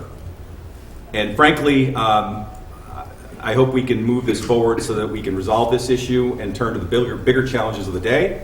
because we could do far more for the business community at, say, Fairview and Maple Avenue with the Catalyst site discussions that we've been having, and I know you started last week, than anything video gaming could ever do. So I'd really like this council to turn to some of the big ticket items that we have that I think ultimately would have far more beneficial impact to everybody in the community, the both business community and the residential community alike, for decades to come, and continue the trend of always moving down to go forward and making it better. I apologize for doing that, but I was just trying to frame things so that maybe everybody understand how we got to where we're at. Obviously, everybody has their own views on this, but I want to thank all my colleagues for the conversations that we've had on this, and hopefully we found a path forward. Thank you, Mayor. Thank you, Martin. Anyone else want to weigh in? Leslie, go ahead. Yeah, I don't want to repeat everything that Commissioner Tully said. I appreciate you kind of laying out the history, and that was pretty accurate. I would agree with Commissioner Tully that it is incredibly difficult to legislate feelings, which really is why those of us up here try not to do it based on feeling, but rather based on the evidence that we have and the data. One thing I do want to point out is thank you so much to the one speaker for making my argument that we should combine our municipals with our general elections, because boy is our municipal turnout depressing. If only one day the Illinois Board of Elections would listen to me, that would be great. So I generally, you saw that I did second his amended motion. So that generally means when you second it, you are in favor of it. And I did do that, because I do think it is important to sit up here and compromise with my colleagues. Even if we disagree, we need to find a way forward and be united as a board, because that only makes our community stronger. It doesn't do a whole lot of good if we're up here yelling at each other. So, we do talk one-on-one throughout the week to try and have these conversations. In general, I do not think that every controversial issue should go to a referendum. If we govern that way, oh boy, would government move slowly, even more slowly than it moves now. But in the spirit of compromise, as I said before, I do appreciate Commissioners Jose and Tully and the conversations that we have had to try to come to this compromise. Again, one-on-one. We are not breaking Open Meetings Act. Please don't worry, Enzo. But I do appreciate Commissioner Tully for keeping his word. He had said that if he changed his mind on any issues, that he would always be upfront so that there were no surprises, and he did that, and that really led to the conversations that we had around this compromise. So I appreciate that and value that. And again, I had a good conversation with Commissioner Jose as well. So in general, I would prefer to have a binding referendum. Of course, I am one of those who thinks, if we will have it in some places in the village, that it is reasonable that it could be anywhere. But I do think it is important to have my colleagues weigh in and the community weigh in. And so my compromise here is to agree with this referendum. I was actually the one who requested that we put it on the November ballot. I know that it is dragging it out a little bit more, but I do really think it is important that if we are considering resident input, we need to put it on the election that has the greatest percentage of voter turnout. So typically in any sort of either municipal or primary, as was mentioned, you're only going to get about a 15 to 20% turnout, which is dismal and depressing to those of us up here. But on a presidential year, you're going to get anywhere from about 65 to 80% based on kind of the DuPage voter data that we have. So if we're going to do this, I want to do it right. I want to make sure that we do get as much of the community involved as we can. And I will, support the language moving forward so that it reflects our ordinance. And thank you for agreeing with me to put it on the November ballot. Thanks. Thank you. Others? Go ahead. Thank you, Mayor. And thank you to everybody who has called, written, emailed, come out to speak, whether it's tonight or in other opportunities. I do appreciate that. We could probably at times do better in getting information out, but I can, at least from my own family, say that I've got a daughter in high school who had a friend that was entirely freaked out that I was going to ban his Nintendo Switch. So they're talking about it even over at Downers North. And I came at this issue, and I don't think it's any surprise that I'm against this, given my comments, or I'm against video gambling, I should say, given my comments last week. and at previous meetings. But, while I'm coming at this from an angle of I'd rather not have it, and Commissioner Tully was coming at it from an angle of, hey, I like this proposal, we both ended up landing in the same spot. I had reached out to him and said, hey, I've got an idea, can we talk? And then he started talking to me with basically the same idea, and here we are. So while I'm against it, introducing video gambling, I called for a referendum last week. I think it's the right way to go if we're going to have this. Let's let the people have their say. The ordinance as it was drafted a week ago, I did not believe was a compromise. I believe this is a compromise. This is that and solution. This is the opportunity for the community to truly weigh in on something that obviously has engendered such deep reactions in people. We've heard a lot of emotion on both sides. And we've heard, obviously, we're Downers Grove. We're not Darien, but the effects, I don't think, can be ignored. And I do appreciate former Alderman Klistek's comments. And so for all of those reasons, when the referendum comes up, I'll be voting against. But I do think that putting it on the ballot is the right thing to do. And so while I'm against video gambling, I'll be voting for this tonight. Thank you, Mayor. Thank you, Greg. Others? Mike, Danny? Danny, go ahead. Yeah. I agree with most of what Commissioner Tully and Commissioner Sadowski-Fugit had said. We've been talking about this in depth for the better part of the last 2 years, and contrary to what had been said last week, I understood this ordinance to be not only a compromise, but an incredibly well-written ordinance that addressed many of this council, last councils, and the public's concerns. And in my short time on council, I found there to be many times where not everything always is as it seems. And a lot of changing of my opinion and my mind, which of course we're all allowed to do and have. My fear is, as demonstrated in some of the comments here tonight, is that voters won't have the benefit of all that work and consideration, as they often don't when casting their vote. They have not took the time to review the same information as we have, and certainly haven't been a part of the improvements we have made to this ordinance that was drafted better and more restrictive than Darien and any other community that has passed it. Not only that, but they've been given misleading data, they've been pressured to pick a side, and insulting comments will continue for months if we take this to referendum. And then it'll continue again next election when 3 other candidates campaign for it.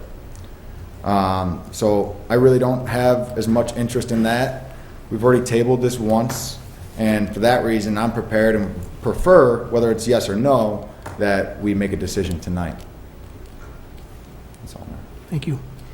Mike?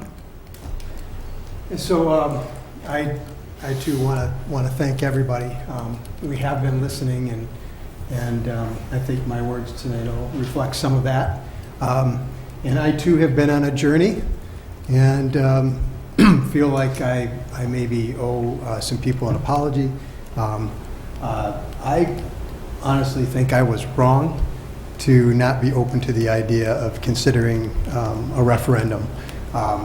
And part of that came through, this may seem a little silly, but it's a week from tonight's Halloween, and I remember when I was a kid, I loved M&Ms, and guess which one was my favorite?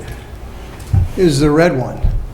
And they took that away from me, and for good reason, because it could cause cancer, that doggone red dye that they were putting in it, right? So it occurred to me, because I've made the case several times that for me this issue has been more about your freedom to choose to participate or not, to offer it or not.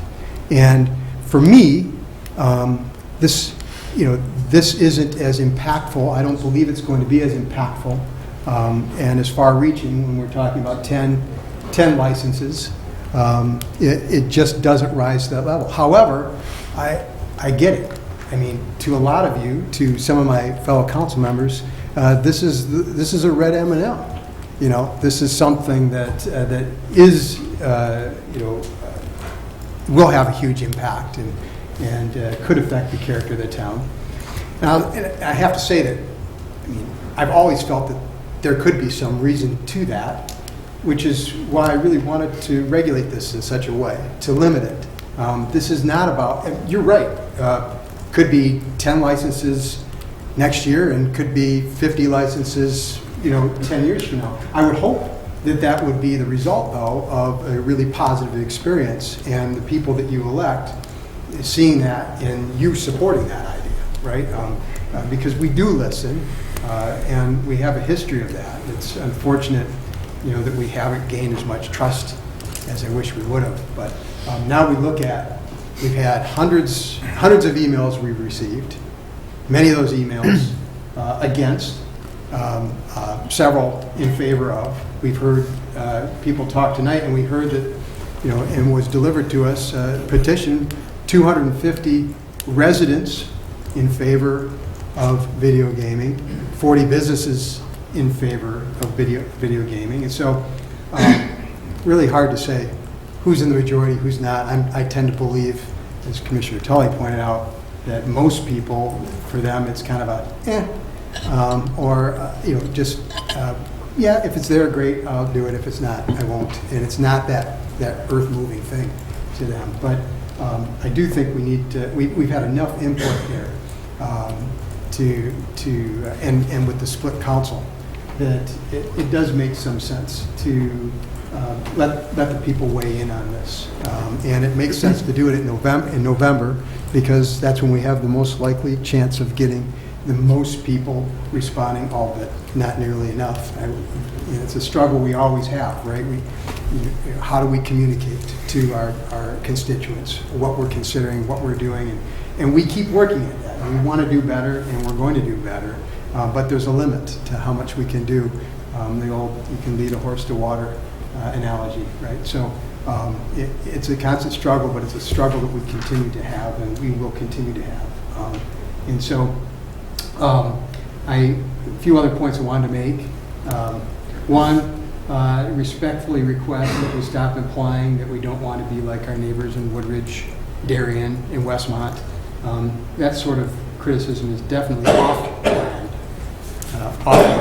for us. And I really appreciated the comments from those who stepped up, who said, hey, we're Downers Grove. We don't want to be like anybody else. We want to be like us. And I felt like that's what we were doing with this ordinance, which, by the way, is in no way comparable to or in comparison to what Darien put forward initially, nor what they have now. I can say that with all due respect to the former commissioner that stepped forward to share his opinion and experience this evening, I've been in conversation with current commissioners who would not agree with that assessment that was offered tonight. Also, I have to say, when I go to the corner of 75th and Cass, I see a bunch of full storefronts there that weren't so full before. So, and there is, and to suggest there's some correlation with video gaming, whether those are filling up or not filling up, I don't know that there's data to support that. Nor is there data to support there's property value correlations with other towns. The only valuable information there would be, what was it like before they had video gaming? What's it like after? My guess is if you look at that same list of towns that was offered up tonight, that you'd see that those sort of differences existed even before video gaming. So, regarding the EDC's endorsement or lack thereof, right? All they've said is that, hey, the economic impact of this is so low that it doesn't meet our standard for saying you ought to do it. So it wasn't a suggestion that we shouldn't. It was just that this doesn't meet our criteria. I will also say that I really feel for the idea that this could have some negative impacts, and so that's why I'm so supportive of the ordinance as proposed, because it is so limiting And it gives us a chance to evaluate that data and see whether or not it's good for Downers Grove, and then make adjustments, as we do with all of our other ordinances and laws and regulations. So I want to say thank you to everyone once again, and appreciate all your input in helping me get to where I'm at. I share also a concern about a citizen-led referendum that could put some pressure and restriction on how much we do with this, with our current ordinance as proposed. I like what we have, and so the whole "be careful what you ask for" thing. I too will be respectful of if this ordinance goes forward. I would absolutely be respectful of the result. However, my warning to everyone now is that my guess is that it ends up being a very split referendum, and we find ourselves right back here kind of having a debate once again, which I wish we weren't going to need to do. But I think we need to let the process play out, so I'm willing to do that. And thank everyone once again. And please come up and grab an M&M trick or treat on your way out. But don't eat your M&Ms here in the chambers, because it's not allowed. Thanks, Mike. Yes. Chris, please. Thank you, Mayor. I'm not going to repeat a lot of what's been said. I do, however, want to once again thank the residents and the business owners for providing us the feedback on this topic before us. When this issue is behind us, I encourage all of you to continue to please stay engaged and involved in all the matters that come before our village. Your input is imperative to how we shape Downers Grove. I'm hopeful to see more involvement with some of the projects we are working on, including our commitment to sustainability, our efforts to make our village a more bike and pedestrian friendly town, and our focus on the Fairview Business District. And when I say our commitment and our efforts and our focus, that includes all of you as well. Please continue to stay involved. While I do not support video gambling in Downers Grove, I will support this ordinance because I believe it is demonstrative of the compromise that we have all sought, and really the best path forward to a referendum, which I think is extremely important, giving the public the opportunity to weigh in on whether or not they want video gambling or should be allowed in our village via that referendum. I will respectfully disagree with Commissioner Jose. I believe the ordinance as it was written prior was a lot of compromise, and I want to thank my colleagues on the other side of this issue for listening. I think there were a lot of things that those of us who weren't interested asked for, and you were accommodating, and I think in a constructive way. However, I do agree with Commissioner Jose that this is more of a compromise that I like. I also appreciate the commitment of my fellow commissioners to put forth this referendum, and hope that we would all adhere to that referendum's non-binding decision. I think regardless of which way the referendum goes, I feel confident that this council has thoroughly examined the nuances of this topic through constructive dialogue and respectful debate. We have listened to all of our constituents, whether or not we agree with you, but we've listened.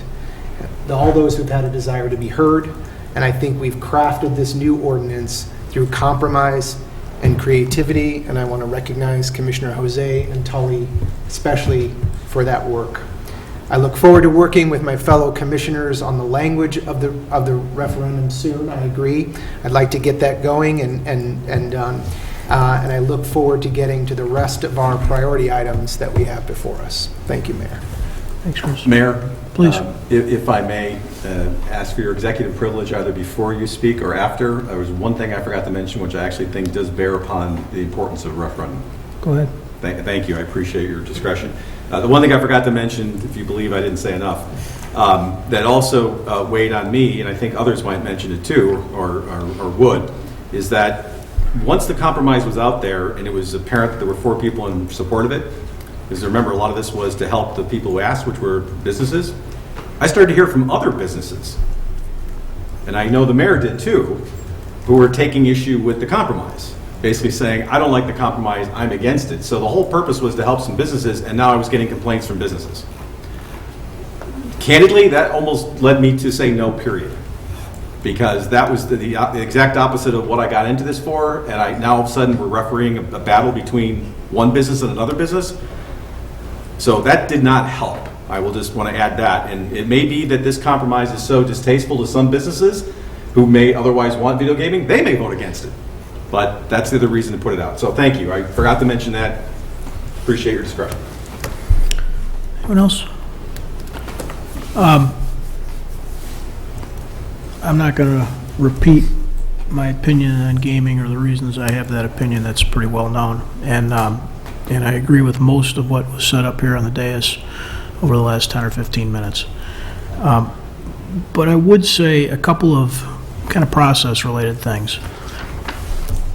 First of all, there's a lot of, I didn't know this was going on, and I don't want to say we can't improve our communication. Surely we can.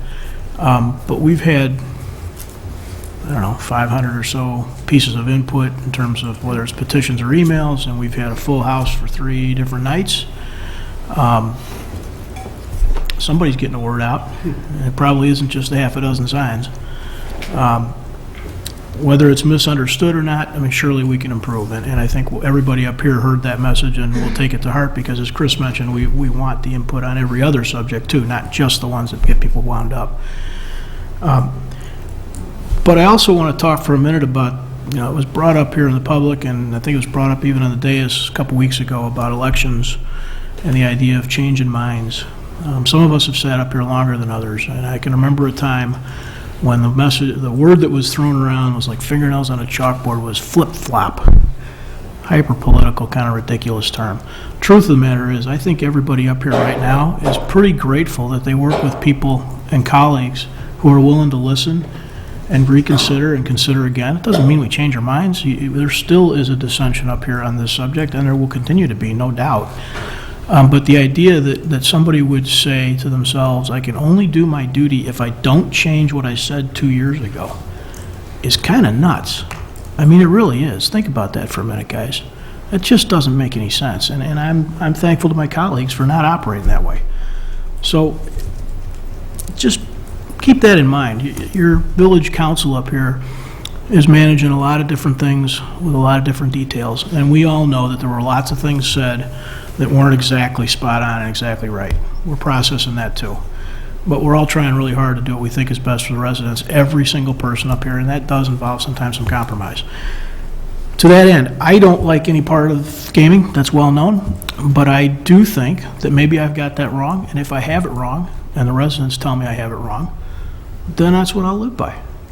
And just like I did with stormwater, Martin brought that up, some might remember I hated that, still do. But what I'll commit to is not only living by the residents' opinion through the referendum, but then working diligently to try and make it as good as it possibly can be. And that's what this council's done with this ordinance. Either way this comes out, this is a well-written ordinance, and I have no doubt that should it end up being enforced, this council will try and make it just a little better as they implement it. That's what we're doing really well up here, and that's what I'm sure we'll continue to do. So I don't have anything else to add. I'm proud of this group, and I hope everybody votes the way I see it. But in the meantime, Rosa, would you please call the roll on this motion? Commissioner Tully? Aye. Commissioner Sadowski-Fugit? Aye. Commissioner Davenport? Aye. Commissioner Glover? Aye. Commissioner Gilmartin? Aye. Commissioner Jose? Aye. Mayor Barnett? Aye, that motion passes unanimously. You guys are all welcome to stay. We got a little more business to conduct, and I hope you will. If you're going to leave for a minute, we'll wait a second and let people clear out.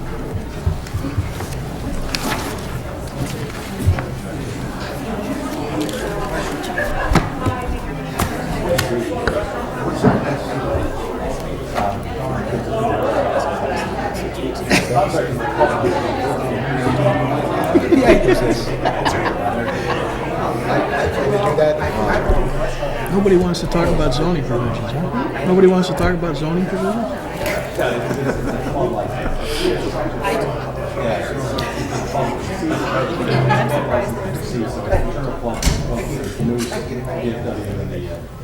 Thank you.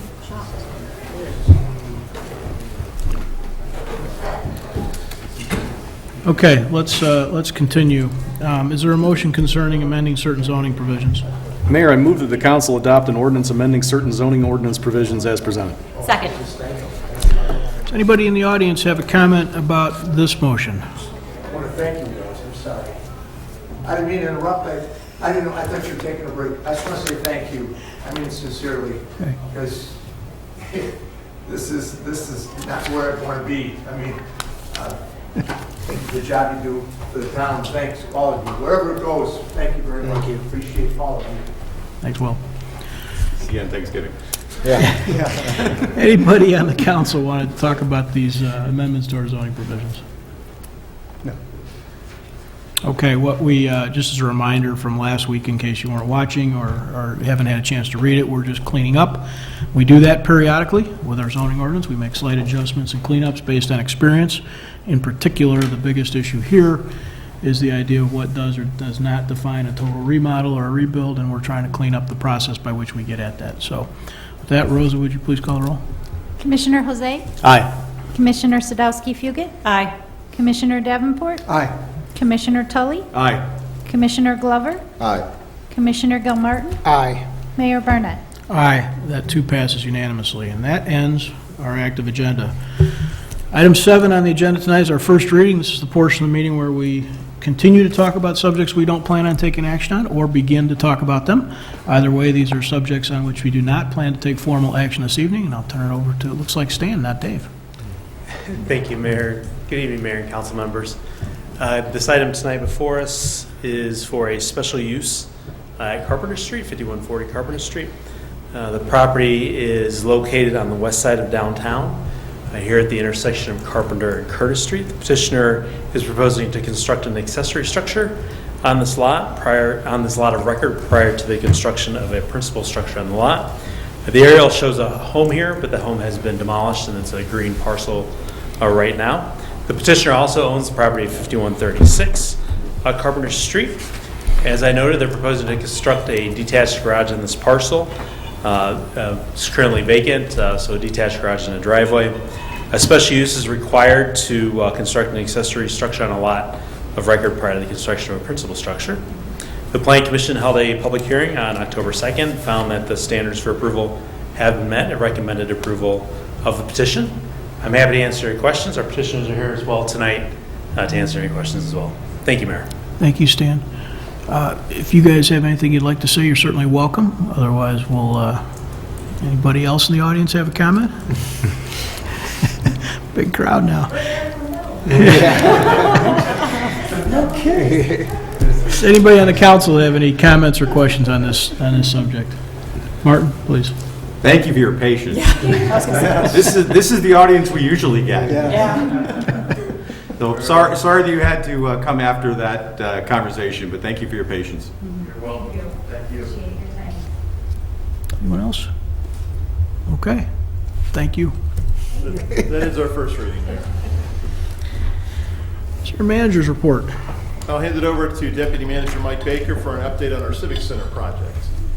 All right, thank you, Dave. I will keep my comments brief. We continue to be thrilled and excited about the tremendous progress of the Civic Center project construction. The project remains on schedule and under budget, and the video does a much better job than I can of really telling the story of recent progress.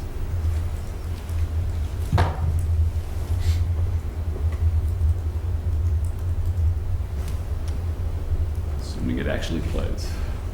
The construction is going better than Yes. Yeah, exactly. Your laptop's been asleep too long, Mike. Yes.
Thank you.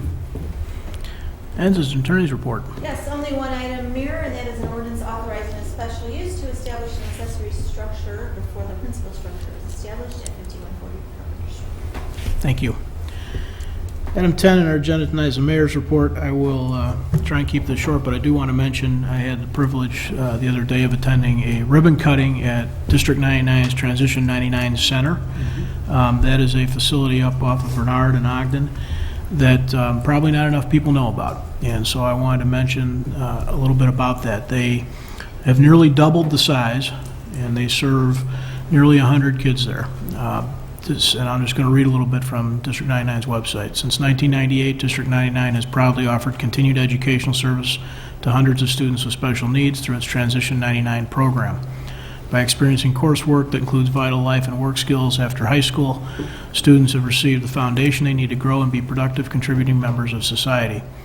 That was a cool facility, and they're doing a lot of really good work. I was fortunate enough, Representative Costa Howard was there with me. We got to have a little tour given by one of the students. It is a cool facility doing a lot of really good, and something that you can help as well. And so how might you do that? There are two real opportunities. One, if you are one of their small businesses in town or even a large business in town, you can be an employment partner. One of the things that happens is they try and get these kids an opportunity to get some productive work in outside of school. And so you have an opportunity as an employer to partner with District 99 and Transition 99 and help some of these kids get some additional real-life skills outside the classroom. Additionally, they have a couple of micro businesses there. They have a shredding service, so you don't necessarily have to wait for the county or township-wide shredding services. You can take a little stack over there, they'll shred it for you. And they also have several kitchens, and one of the things they make and sell are dog treats. So if you get a chance, check it out. You can go online and learn a little bit more about them. It is a cool activity, another great reason to be part of Downers Grove and some of the good work District 99 is doing. And special thanks to 99 for inviting me. It was a treat. So that's it for me tonight. Council member reports. Council members here have an opportunity to similarly report out on goings-on in the community, other groups they're working with. We'll start with Martin Tully. Thank you, Mayor. I'll be brief, but there's a lot going on next week for not-for-profits in Downers Grove and connected to Downers Grove. The first is we've got a Wednesday, Thursday, Friday next week. So Wednesday, November 1st, the 100 Club of DuPage County is holding their 40th annual Valor Awards dinner. The 100 Club of DuPage County supports law enforcement and firefighting personnel families for firefighters and first responders and police officers who have been killed and injured in DuPage County, and also honoring acts of bravery by first responders. So that event is happening on Wednesday, November 1st, beginning at 6 o'clock, dinner at 7 at the Doubletree by Hilton at 3003 Corporate West Drive in Lisle, Illinois. If you're interested, go to the website, 100clubofdupage.org. Then the very next night, because going to one, you got to go another, the Indian Boundary YMCA is holding their event. I believe that starts at 6 o'clock, 7 o'clock at Cadence here in town. This is their major fundraiser that helps raise funds for the Indian Boundary YMCA and all the good things that they do for our community. So if you have an opportunity and want to hang out and support a good cause, I would encourage you to do so. And because you absolutely want to do the trifecta, you also on Friday want to support Hope's Front Door, which of course is one of our wonderful not-for-profits here in town that helps those who are in need, hyper-locally, which is wonderful. They're having their Glitz and Games, ironically featuring casino games, and Bobak signature events at 7 Bridges. And that will be Friday, November 3rd from 6:30 to 11 o'clock p.m. Should be an interesting night. And I have one more thing on that to say, which is I apologize. Because of my travel, I didn't get to do this earlier, but as a board member, I have a table that has been sort of designated to me to fill. And I would like to invite all my colleagues and their spouses, if you don't already have plans for next Friday, it's a great event. You can do a little gambling in another community, and and more importantly, support a good cause. So my apologies for not giving you more notice. My travel schedule's kind of conspired against me, but if you're interested, let me know. I've got a table, and it's absolutely my treat. And last but not least, this isn't a report so much, but there were a number of comments made about communication between the village council or the village generally and residents about what's going on. And probably the last 30 years, we've heard this on and off, and all we've done is gotten better and better and better with our communication. And I have to say that unfortunately sometimes, unless you literally go and knock on people's doors and nail things to their front door, you're not going to get their attention until they really want to pay attention. And usually it's something that they care about. If they don't care about it, they don't pay any attention. And when I say they, I mean that was me before I got involved in municipal government. Most people, as long as the water comes out of the faucet, police and fire show up when you call them, the snow gets plowed, the garbage gets picked up, they really don't even know who the mayor is or what's going on downtown because people are busy with their lives. I don't know what else we can do, but I wanted to say that this community and this staff in particular has been exceptional year after year after year in communicating what's going on in a very easily understandable way, to using multiple media channels to our community. And I just have to push back a little bit because, frankly, if you don't know what's going on, you're not trying. Because the information is there, it is rich and robust, and I don't know what else we could do other than literally knocking on people's doors, but we all know what happens when we do that. They often don't answer the door because you're a politician at the door and they don't want to talk to you. But that being said, we're of course always looking for other ways to better communicate with our constituents about issues. But it's always very frustrating to hear comments of, I don't know what's going on, people don't communicate with me, because I could list 35 ways in which we do quite effectively as measured by against other communities, and yet it seems like we're always falling short. So I don't know, but I just had to get off my chest as part of communication. Thank you, Mayor. Chris. Thank you, Mayor. The village has a new position open. It's an environmental sustainability coordinator. The village is currently accepting applications for an environmental sustainability coordinator who works in conjunction with all village departments to meet the environmental sustainability goals of the village. A successful candidate will support the village manager in the overall development, organization, and administration of the village's environmental sustainability policies, programs, and initiatives. So visit downers.us, scroll down to job openings for more details and to apply. Thank you, Mayor. Thank you. Greg? I just want to know what it is about Martins and nailing stuff to doors. I have no report, Mayor. Thank you. Okay, Mike, what do you have? I just want to say thank you for attending that function for T99, that ribbon cutting. I would have been there when I was out of town. It was on my calendar.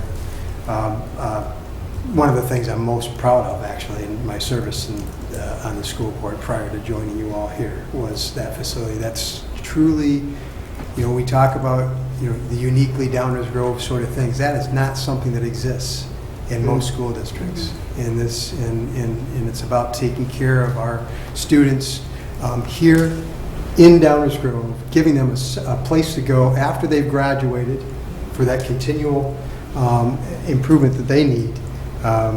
As they transition into real life, dealing with whatever special needs they may have. And there are a lot of other communities that actually send their students to out of town, to different places to take care of that. And we made a huge investment here in Downers Grove to do that, keep our students here and close to home. And so thank you for those great words and that recognition, and for being there to support our T99 work. Thanks. Danny? No report, but I'll also mention on the District 99 transition program, as a prior employment partner of that program, one of my longest and one of my favorite employees actually was part of that program, was with us for over 10 years. So awesome success and great program. And then I'll certainly take up Martin on his offer if I'm fully recovered from the YMCA gala. Thanks, Danny. I'll spot you some chips. Leslie? Yeah, I can't echo. Last year I did go to the Hope for the Day fundraiser. It was a lot of fun. So we are not able to go this year, but I can definitely speak on behalf of, it was a great time and a great cause. But I did want to speak a little bit on the idea of civility, belonging, and empathy in Downers Grove. It came to my attention that some of our Downers Grove Public Library staff have faced harassment in the community while off the clock and with their families. And I want to be clear that no one deserves to feel unsafe or unwelcome in their community simply for doing their jobs. Our library is high-functioning and an award-winning library, and while not every individual will appreciate every program, it doesn't give anyone the right to personally attack staff members. These are neighbors and friends who chose a noble and underpaid career serving others. And if you think that accosting staff in front of their families as they go grocery shopping, get ice cream, or run errands is going to somehow win you allies, please know that you're wrong. We also unfortunately saw an anti-Semitic hate symbol carved into playground equipment last week. I unequivocally condemn this hate speech and ask anyone with knowledge of this action please contact our police department. These are just two examples, not of potential theoretical harm, but real existing harm that our community is facing. And I hope that all residents take these issues as seriously as the issues that we discussed today. I truly believe this community is overwhelmingly made up of kind, empathetic people who treat others as they wish to be treated. I've seen a rise in bullying concerns on social media lately, and this is an important reminder that our youth are watching. I ask that you model the behavior that you wish to see in them. I know that right now the world is facing acts of unspeakable violence and unrest, and my heart goes out to those affected by these humanitarian crises. So please, let us not succumb to our worst instincts, but rather be the light that we want to see in the world. And as I always tell my daughter, we cannot control what other people do. We can only control our reaction. So let that reaction be a little kinder, a little more empathetic, as we do not always know what our neighbors are going through. Thank you, Mayor. Thank you. We would be adjourning, but we are not going to adjourn tonight. We're going to have a short, hopefully, executive session. Is there a motion concerning? Mayor, I move to convene into closed session pursuant to Section 2C2 of the Illinois Open Meetings Act to consider collective negotiating matters between the village and its employees or their representatives. Second. All those in favor say aye. Aye. Opposed? Okay, thank you all for attending. Have a good night.